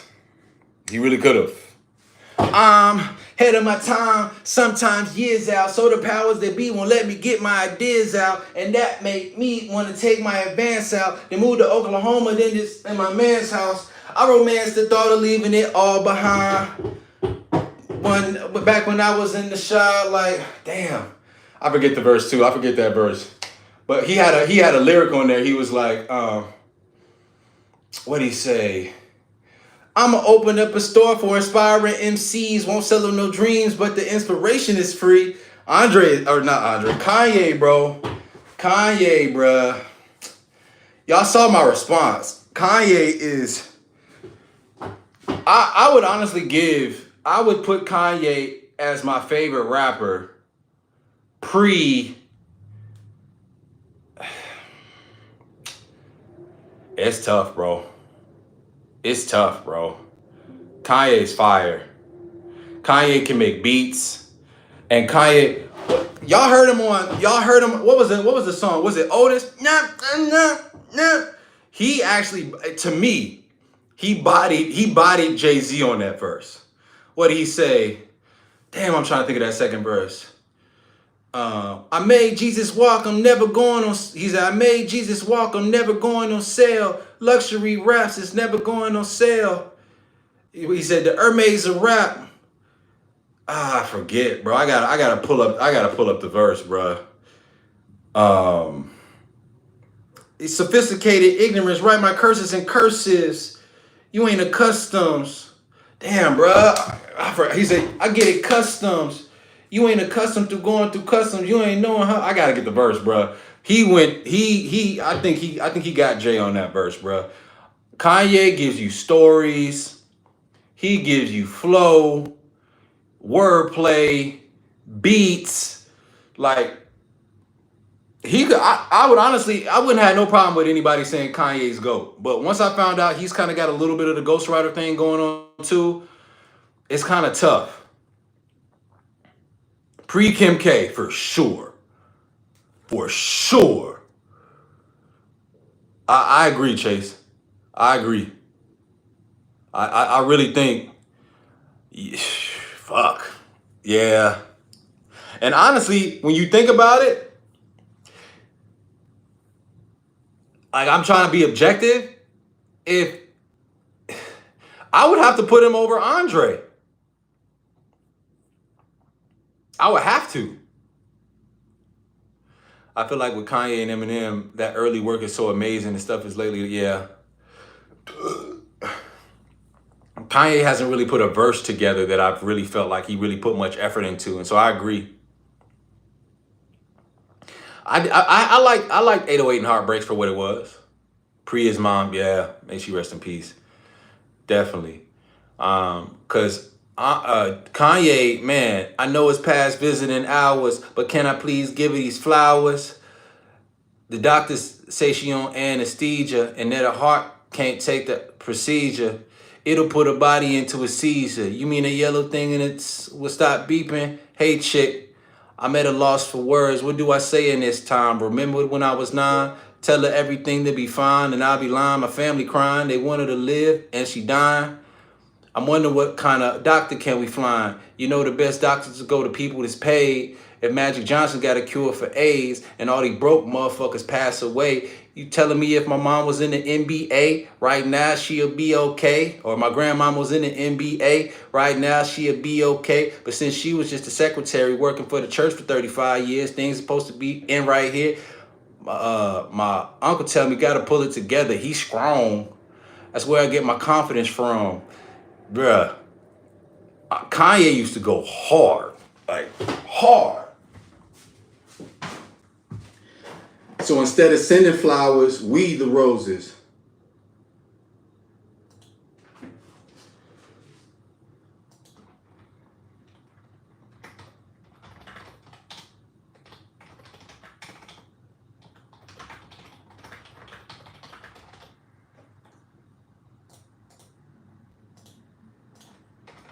Hold up, y'all.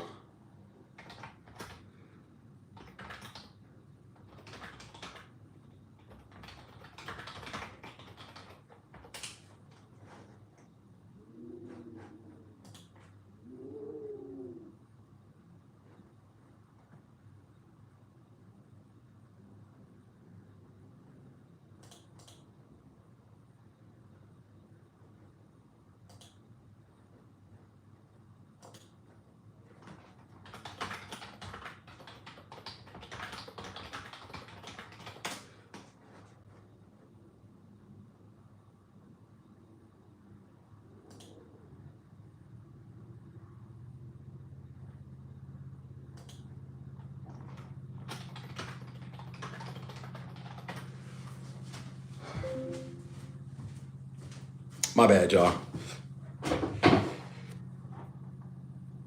Look, I can't. Look, it's tough, Asia, because like the thing about it is, if you give Kanye credit for his ability to make beats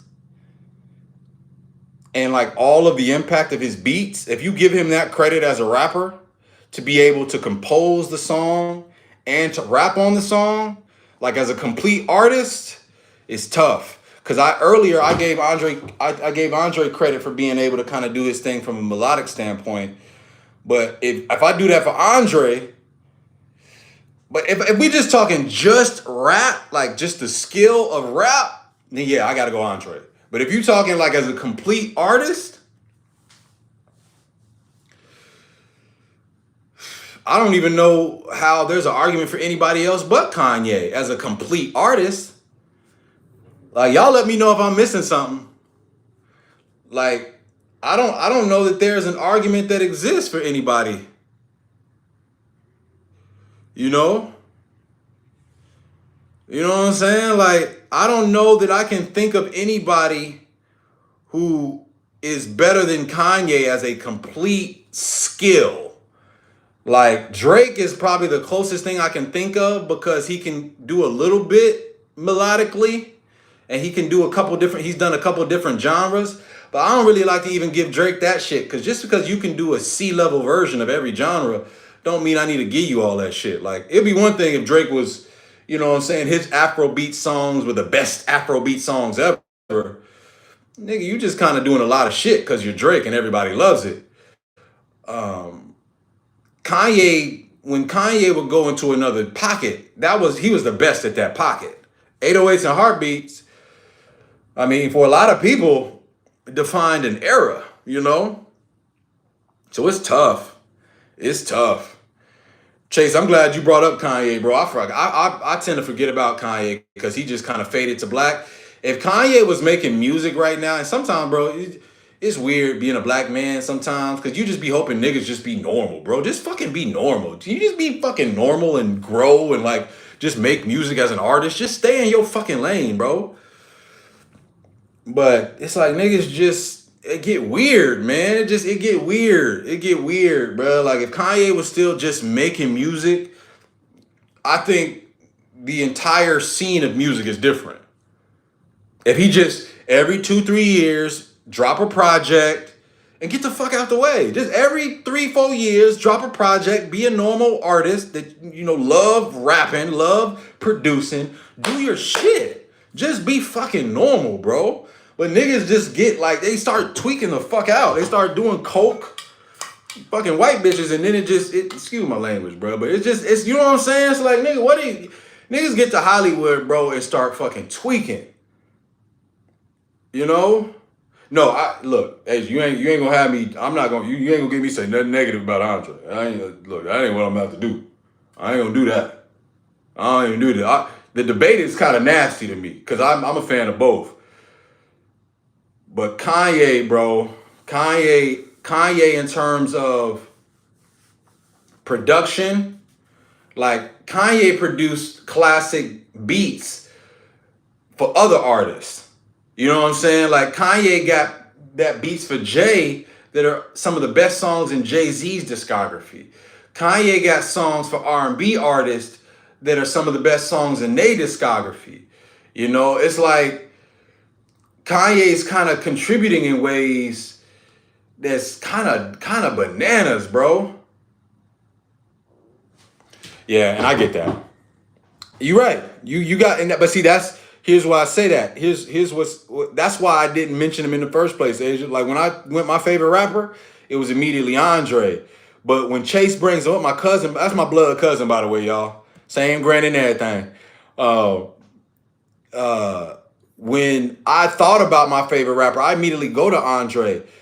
Reason why Kanye doesn't really come to the forefront is because of all his antics. You know what I'm saying? But see, I'm also, and this is where I'm a little nuanced myself. I'm also a person that believes that you have to separate the art from the artist. And the reason I say that is because as black people, and I don't want to give us an excuse to do bullshit, but as black people, we're kind of trying to overcome a lot, right? As a people. And there's no excuse to be no fucking creep, not an excuse to be no fucking weirdo, but it's just understanding that when you come up burdened by traumas, you're more than likely to inflict that same trauma on other people. And so I start to feel like if we disqualify all of our like the people that have shown greatness in a particular skill set, then we'll be canceling a lot of motherfuckers. And one thing I know about, and I don't want to make this a racist thing, one thing I know about white folks when it comes to Elvis and Willie Nelson and all they greats, them motherfuckers will prop up their legends like no other. Elvis was living with a 16-year-old, 14, 15-year-old girl in the prime of his career. Don't nobody bring that shit up. Willie Nelson done been doing shit. Ashton Kutcher been doing nasty shit. Like they just kind of mums the word. You know what I'm saying? They just kind of, oh. And us, as I do think we're morally righteous people. We try our best to be, we tend to be a little bit more willing, to throw some of ours away. And I'm not gonna lie, Kanye and that slavery was a choice shit. It made me kind of look at him, kind of like, nah, nigga, you on some bullshit, bro. And he on some bullshit. But I try to have a separate conversation for their skill. It's kind of the same reason why, and I don't want to bring this name up. I think y'all know what name I'm about to bring up next. One of the most problematic artists with arguably the greatest R&B artist of all time. Y'all tell me the name so I don't gotta say it. One of arguably the most talented R&B nigga of all time, but the most troubled past. Y'all go ahead and say the name so I don't gotta say it. That's exactly what they say, bruh. That's exactly what they say. I don't excuse it. And see, that's the thing, Asia. I don't excuse it. I don't excuse nothing that these guys do. I don't excuse nothing that these guys do. All I'm saying is I think there's got to be room to have a conversation about their skill. That's all. I just say, like, if we want to get rid of, and I'm not saying excuse it, but in the history of America, you've got niggas on our dollar bills that have raped people, subjugated that have, taken people's teeth and used them as their dentures. Like, it gets gully. You know what I'm saying? And I don't excuse none of that shit. But in history, we tend to create conversations where we can acknowledge some of the contributions that they did make. And I understand this is a very nuanced subject. It's a very tough subject. But I'm a person that believes that you can absolutely, and I absolutely look at R. Kelly like a fucking creep, nasty nigga, deserves to rot under the jail, deserves to burn in hell with gasoline draws. He deserves every negative consequence that comes as a result of all the bullshit that he did on this earth. But what I cannot do when an R&B conversation comes up is pretend he's not who he is as a talent. And that's, for me, that's where I kind of, that's the nuance of me. And that may be problematic. I got daughters. I go back and forth with my wife on this shit all the time. I don't listen to R. Kelly's music in front of her and my kids because I understand, the nuance there. But if we're going to have a conversation about the craft, no. I'm not going to not have a conversation. You said Babyface is the king? Look, I ain't going to argue with you there. That's a good pick. You know what I'm saying? I ain't going to argue with you there. That's a good pick. I got you. Because his music has, yeah. But see, that's where I would go. That's where I would even go biblically when you look at, and that's where a church person would go Well, if you judge all of the music, if you just really look at the music on face value from a secular standpoint, and this is probably a bit of a reach, all of the music, if you're talking about, from Lucifer being the king of praise, in heaven before he was cast out, all of music is wrought of the things that God doesn't want us to embody as a people. All of it tends to carry some of the sin that we ended up perpetuating. And granted, I definitely hear, when you listen to a song like "Seems Like You're Ready," but I'm not even thinking about those songs. I'm thinking about songs like "You Are Not Alone," "I Am Here With You," and "Though You Fall." That's R. Kelly. R. Kelly wrote that. When you think about one of Maxwell's best songs, "I Never Took a Trip First Class Flight."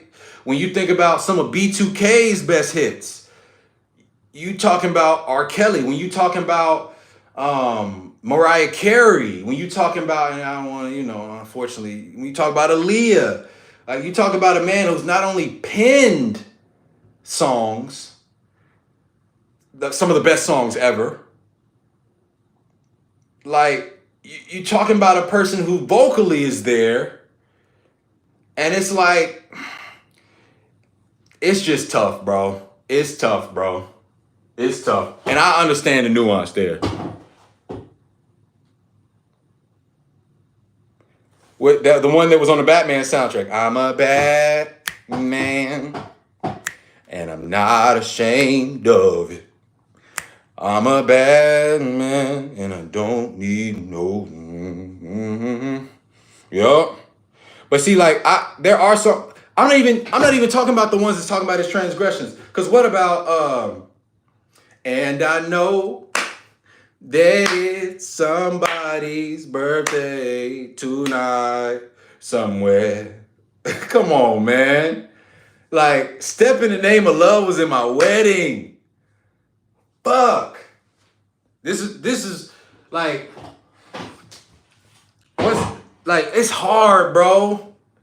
When a Woman Loves, when he did the "When a Woman Loves," when he wrote that song, come on, bruh. Come on, bruh. It's hard, man. I can't. I'm not here to excuse shit that man did. That man should be in jail rotting right now. But as a lover of music, I can't say I don't be listening to that shit behind closed doors, bro. I can't. When a woman's fed up, oh man. And here's the thing, man. Here's the thing that people really got to wake up about. Some of your best musical talents. I urge you all to do some research. Every single great musical talent you can think of has been burdened by the most powerful demons that you have ever heard. Whitney Houston, Jimi Hendrix, R. Kelly, Bobby Brown, James Brown, Ray Charles, Diane Ross, Tina Turner, Frankie Lyman, Al Green at one point. Every single artist out. Hold on, y'all.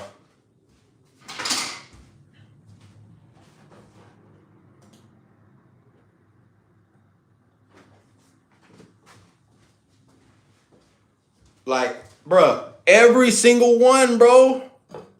Chris Brown.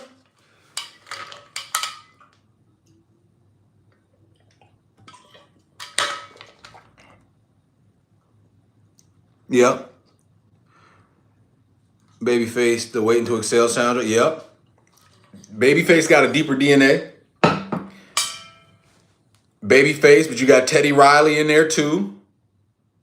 And low key, Chase, you mentioned Neo, bro. Neo is there, bro. People sleep on Neo's writing credits. People sleep.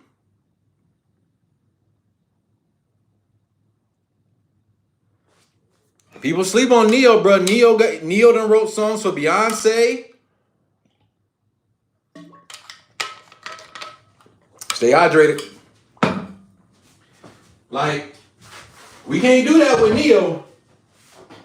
But even when you look at Neo, like, Neo right now in a poly relationship, ain't been able to keep a stable relationship, done been cheating on everybody he been with, can't keep one woman happy. Like, niggas don't be normal. Marvin, I didn't mention Marvin Gaye earlier. Who got a voice better than Marvin Gaye's, bro? There's probably a lot of people. It's subjective, but Marvin Gaye was burnt. Marvin Gaye died because his daddy, he got killed by his own daddy, bro. Oh yeah, So Sick is fire. But I'm talking about look at Neo's writing credits. Another artist that don't get a lot of love, Tank. Donnie, oh my gosh. Donnie is fire. Donnie's so fire, he left a daughter that's fire. Forever, for Always, for Love by Layla Hathaway is her cover. She got a My Angel cover. She actually is Grammy nominated now. Fire. Layla Hathaway, Donnie Hathaway, fire. Donnie Hathaway got one of the best Christmas songs of all time. One of the best Christmas covers of all time.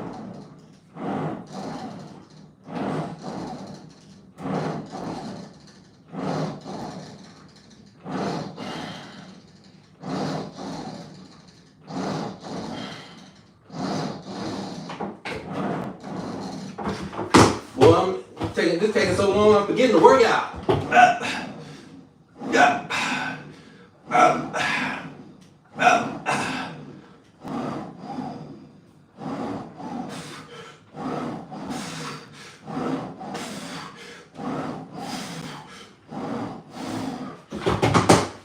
Man, the best one? Let me think now.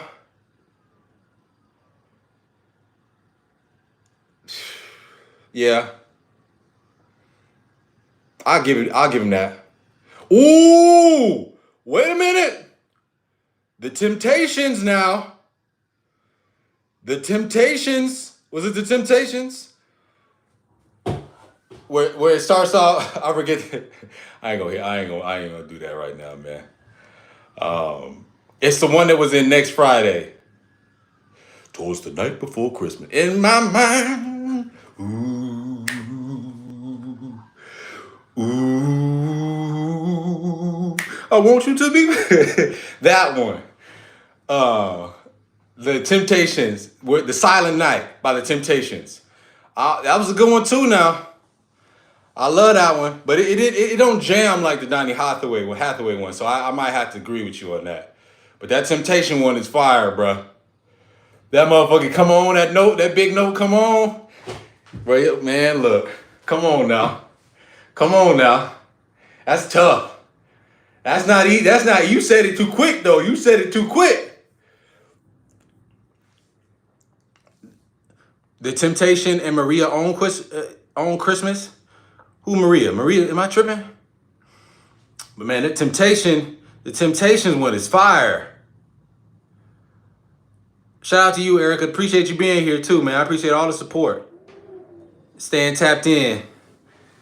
Man, I only got one more set of this, bro. I've been doing this so damn long. Everybody in holiday. We in holiday mode at work. Damn, y'all. I want to show y'all my desk with my shit dirty.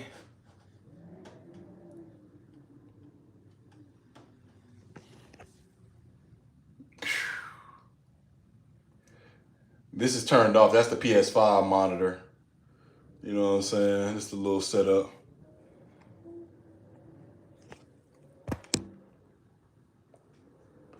Oh, Mariah. You talking about Mariah? Yep. Oh yeah, Mariah come out. Mariah Christmas songs. I mean, though that's the soundtrack of Christmas for most people. You go to Target, you gonna hear that all I want for Christmas. You gonna hear that. She gonna be at the Macy's Day Parade in the center courtyard with the big ass Christmas tree with the star. That's Christmas. Mariah, the only person I've ever seen be able to make a career out of Christmas. You know what I'm saying? Um, but what we were talking about? We were talking about artists and like just trying to separate the art. It's tough, bro. It's a tough conversation because, like, when you think about Chris Brown, Chris Brown had an opportunity to really be one of the greats. Those of y'all who weren't around, like Chris Brown was like, he's like for the millennials. Chris Brown was like our Michael Jackson.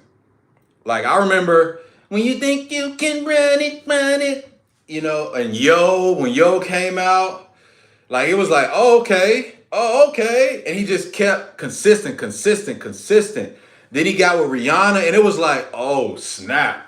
He's about to be the one. He could dance crazy. Like it's very rare that you get a talent that becomes a star that is actually talented. Like actually top to bottom talented. Like at least in these days. Back in in the 90s and the 80s, you had to be multi-talented in that way. But, starting in the 2000s, it kind of got a little murky. You had people like Cassie becoming popular. Like, no offense to Cassie. It's me and you now. Are you waiting? When you gonna make a move? J-Lo got a whole career off arguable talent, bro. So, I say all that to say, 2000s, it got a little different. Like, it became about the total package. Or not the total package. It came about the look and marketability more so than the talent. Chris Brown got the talent. And bruh, to see how he fell from grace, Chris Brown's so talented, he fell from grace and is still considered a great from his mid-tier status. Like he didn't get to hit his peak, and his plateau is still higher than most people in their peak. You know what I'm saying? That's how talented bro was. For real. You say as soon as November hits, she making money. Yeah, Mariah getting it. Avant, bro. Wait, Tyrone. Yeah, Tyrone, you going in. You going into I won't say that's a neo soul, but that's deep R&B bag. That's the Long As I Live. That's the Long As I Live with was that Kiki Wyatt he did that song with? Doom doom doom doom doom doom doom doom doom doom doom doom doom doom doom doom. Read Your Mind. Yeah, man, Avant's fire. He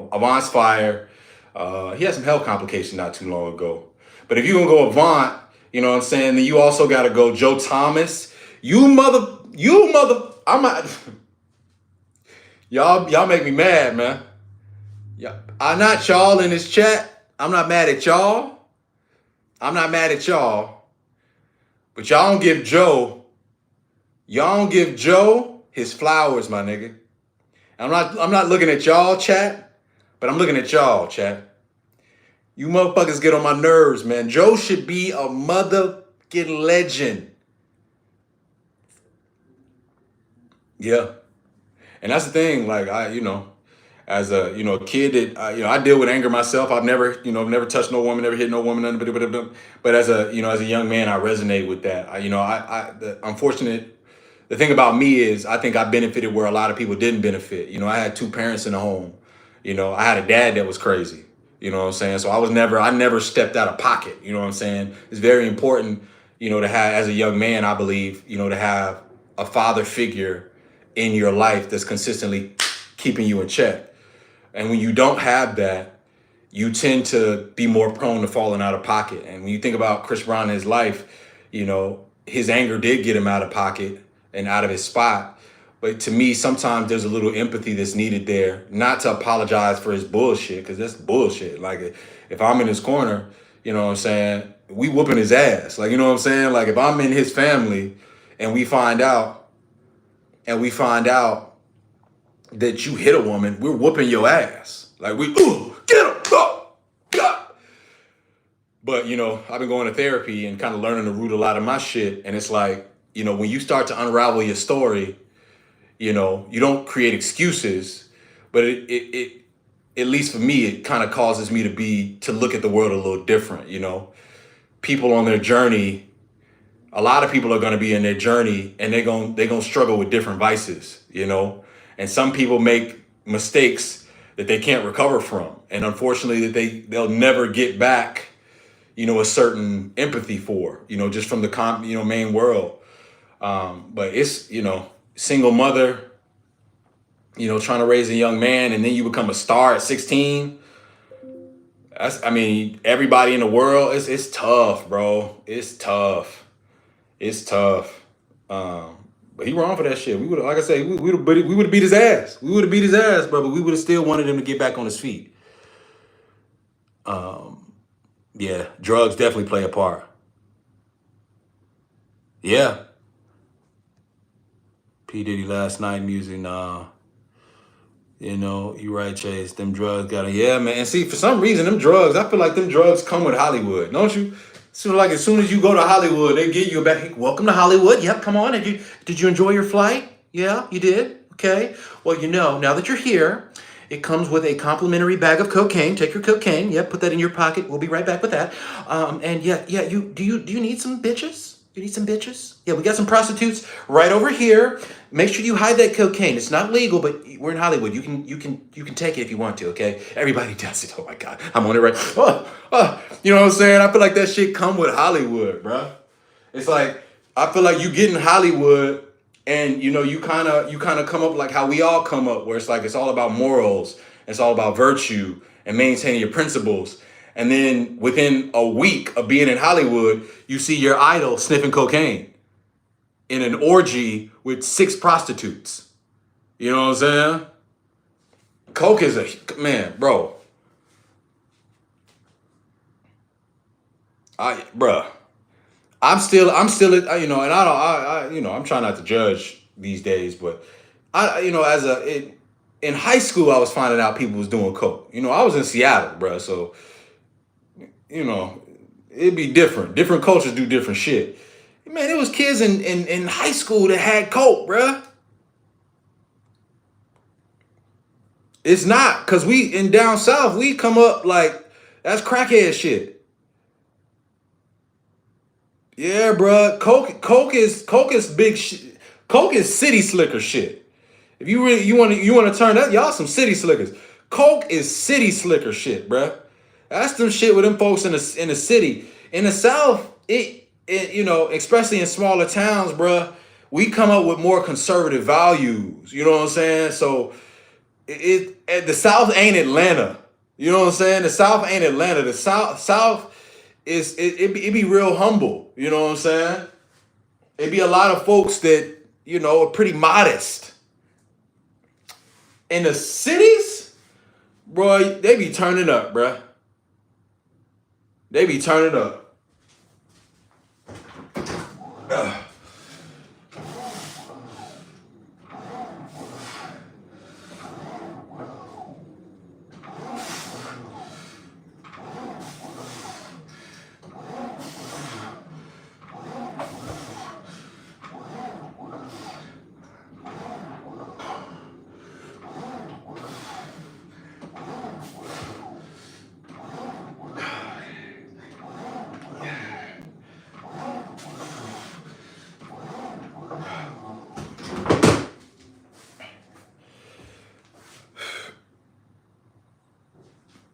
Yeah, bro.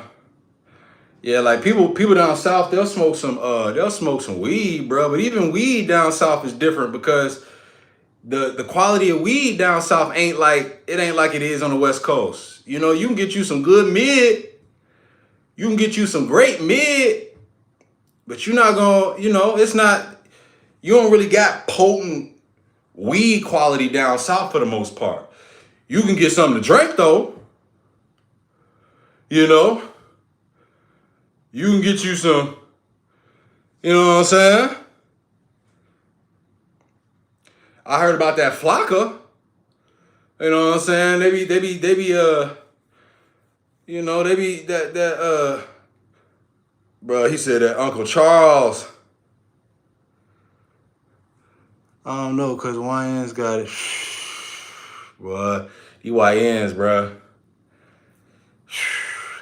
I pulled up to the frat party. I saw a dude pull out a dime bag, spread it on the kitchen counter, and chop it up. Hey, I ain't mad at the Zai. It's legal in Seattle too. Shit, it might as well be legal out here in Texas, bruh. That motherfucking CBD. That motherfucking CBD be hitting. I don't be, I ain't smoked in a while.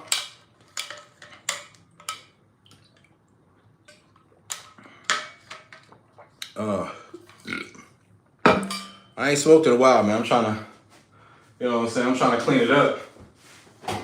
But every now and then, it be calling me. But somebody named Avant earlier, man. You could go for days in that. If you're trying to get in that bag, you can go Eric Benet.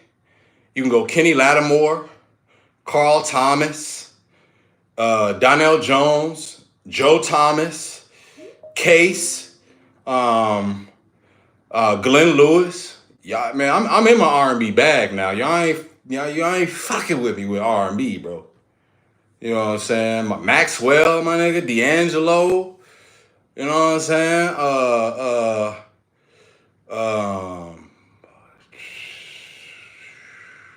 We already said Avant.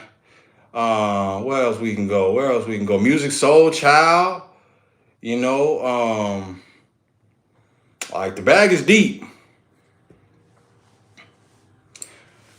The newer R&B artists, I ain't gonna lie to you, man. I'm stuck in one generation, Chase.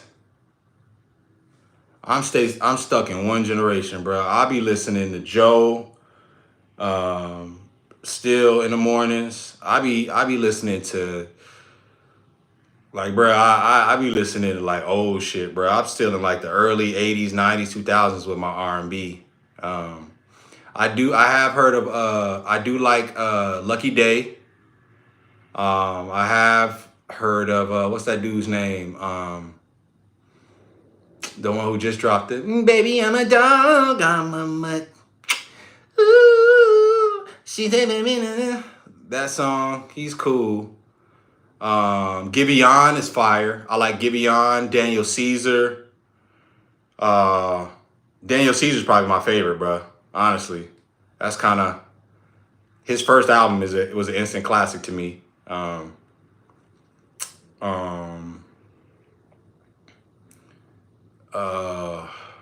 There's some other ones I got to do some more homework on that I just ain't got around to, man. I haven't got around to. Giveon and Daniel Caesar is probably my bag. Like that, them songs, fire. Giveon's last album, super slept on. October London is fire too. October is weird though because that's Marvin Gaye. That's Marvin Gaye Jr. Victor Moan Jr. ass, head ass nigga. Yeah, I heard about Friday. Friday sound like to me he gives me a gospel a kid that grew up in a church. I still listen to Tank. I'm a huge Tank fan. Tank, Sex, Love, and Pain, fire ass album. That's not new though. Who else am I listening to of the new school? Snow Allegra. I listen to some of her stuff. Snow Allegra's pretty dope.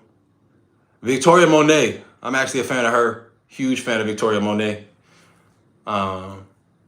She makes some great tunes. Her. It's really, the women are really dominating R&B. Ari Lennox, I love Ari Lennox. Summer Walker's album was fire. Her first one. Really like her music. I tend to like her stuff.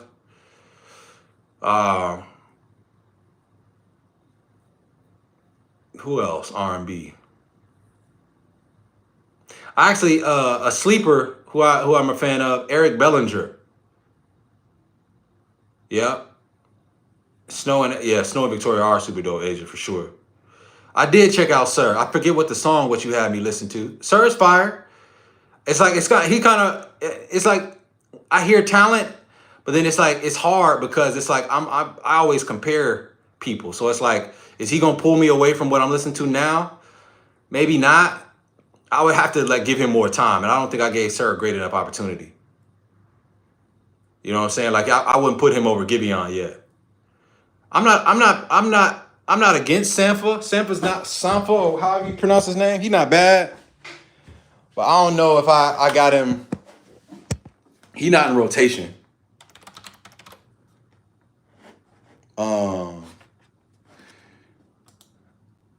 Prime Frank Ocean, like Lonnie Brew, Frank Ocean, could have been a GOAT, man. Channel Orange, Frank Ocean, if he would have just stayed in like Novocaine, I think I started something. Then I can't feel nothing superhuman, even when I'm. If he would have stayed in a pocket and like just kept making those tunes, she's working at the pyramid tonight. If he would have did that, just kept in those lanes, bro, kind of like that James Fauntleroy bag. I think Frank Ocean would have been a GOAT by now. Now I don't know what the fuck that nigga doing.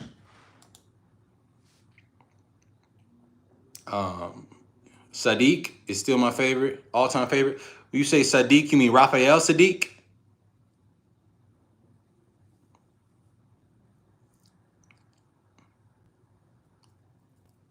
Yeah, I'm gonna get. That's what I'm saying. When I listened to him, I was like, yeah, I need to give him more time. He reminds me of like in the R&B bag. He's kind of like what Cole was for me. He's like super duper talented, but I need to give it. I need to like really get into the projects. Yeah. Oh yeah, bro. Raphael Sadiq is fire. Um, that's Tony for y'all who don't know. You know what I'm saying? And he's still writing music out here too, writing hits.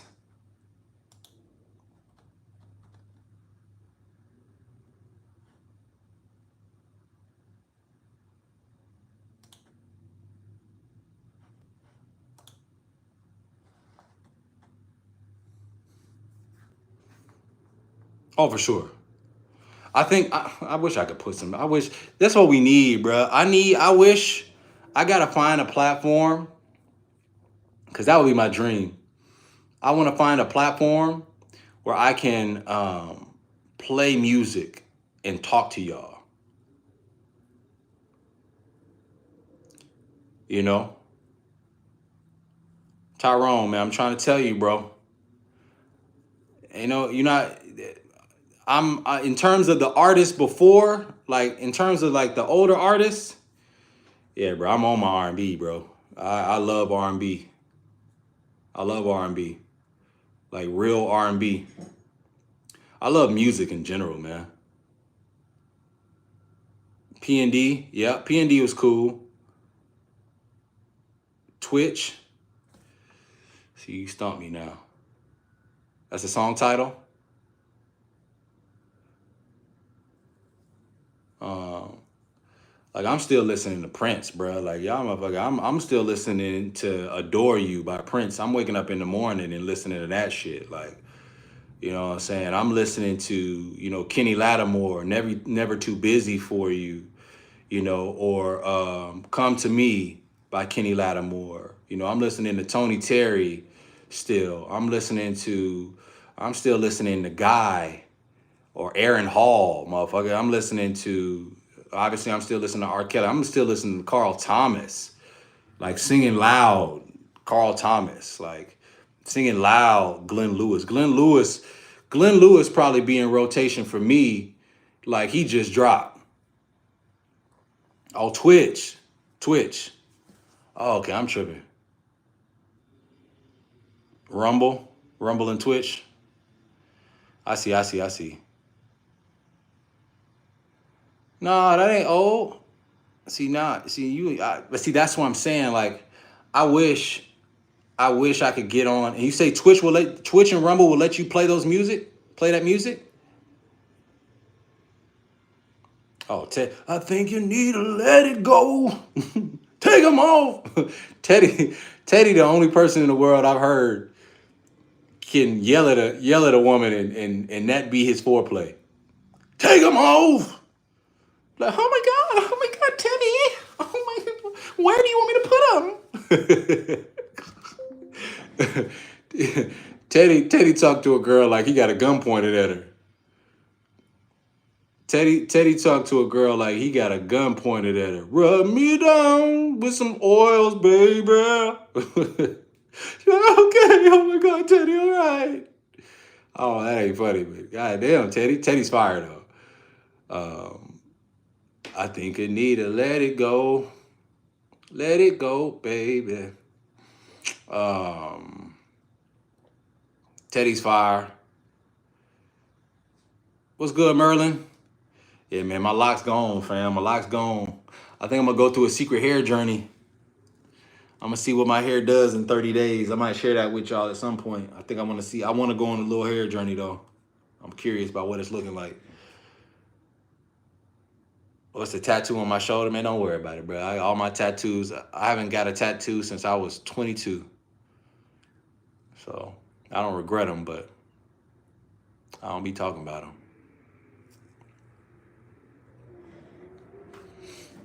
I'm on my braids. You on the braid journeys, Chase? Hey, man. You ain't thinning like I am, bruh. So you look, man, get them braids, do them braids while you can. You probably ain't gonna lose your hair like I lost mine, bruh. I thought I was gonna get I thought I was gonna get my dad's genetics, Chase. I fuck around and got my mama's side genetics, bruh. And when you look at the unks, when I look at my uncles, man, my uncles, it's all leaving them at the top, bruh. My uncle's all thinning, bruh. I seen Uncle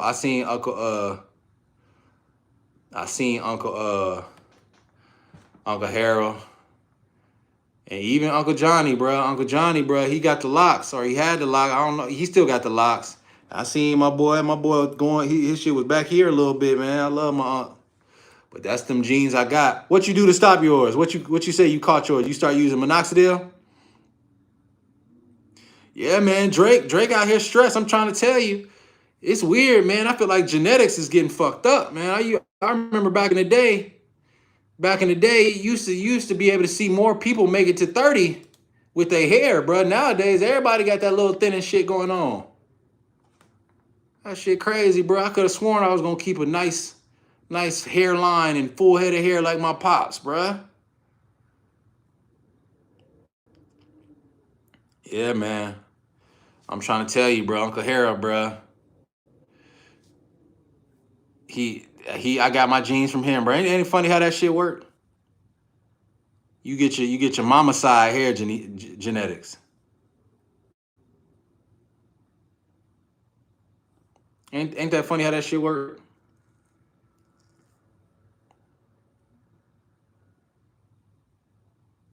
Drake out here looking stressed.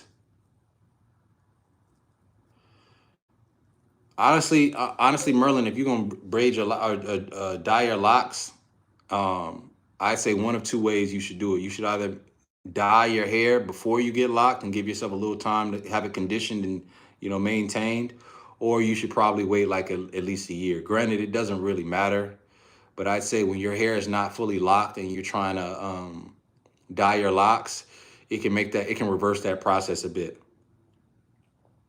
It can reverse that process a bit. So your hair texture, those bleach, it works a lot like a texturizer, where it'll revert your hair texture. It'll make your hair texture a lot softer. And when you're talking about that lock process in the very beginning, if you're trying to lock your hair and it's like in the adolescent phase, and you put that bleach on the end of an adolescent lock, it'll make that shit feel like loose, curly hair. And so you really want to wait until your hair is fully locked, so that it's strong enough to handle it at the ends or wherever you want to, lock it. All right, Chase, bro, I appreciate you, man. Love you, cuz. Oh, yeah, you got a call with the Oh man, well, handle business. Yep, no problem, Merlin. What's good, Junior? I appreciate the support, man. You know what I'm saying? Appreciate the support. I got one more set, man. I got to eat breakfast. Let me knock this set out, bro. I'm over here looking at work.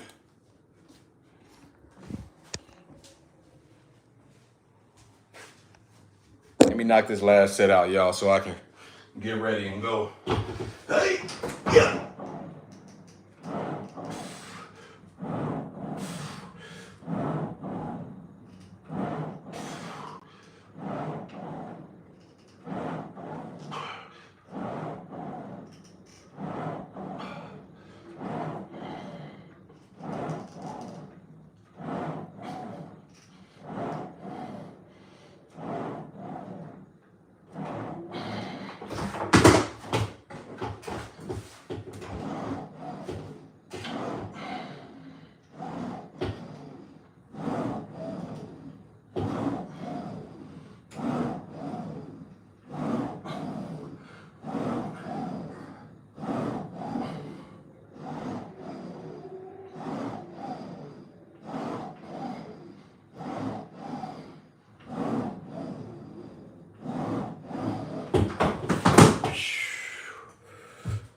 Whew.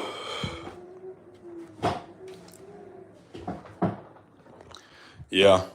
Honestly, if it were my recommendation, I would say like if I did another set of locks, I wouldn't even touch that stuff. Truthfully. But I also understand, like, you know, people they want to get their little sauce and, you know. But I'm with you. Yeah, I agree. Yep. And that's the thing too, Asia, you bring up a great point. When you dye those locks and bleach those locks, please understand where that hair has been dyed and bleached, your shit is gonna be a lot more fragile. I'm not saying this to you, I'm saying this to you, Merlin. It'll be a lot more fragile. In fact, it could feel like, you know, it could feel like in certain instances it might make it easier to rip off. And if you got thinner locks, it's tough. You got to be very, very careful, you know? And so, like I said, if I could do it all over again, I wouldn't touch that stuff. I would just let my hair lock how it's supposed to lock, you know, because one thing about your locks, you know, over time, you'll naturally get like different variations in color and because the sun, you know, depending on how much you're outside, your hair will naturally, you know, you may naturally see some different variances of color, or maybe it'll just be all one color. But you'll notice some people who are outside, you know, their hair tends to kind of have a natural gradient, you know, and I would much rather embrace that and have my own unique look than to kind of go with the blonde tips. The one thing I really loved about my hair and the color that it had at the time was that it kind of had like a natural gradient effect. And a lot of people thought I did that shit intentionally. No, that shit came because I had made so many mistakes on my hair, you know, and then I finally decided to just leave it alone, and that's what you got. It was just a mistake, and it turned out to look good. But that shit was so scary. It almost ended my lock journey, so. But one thing I wanted to ask you, is it normal for your locks to shed a little bit during the first year or so?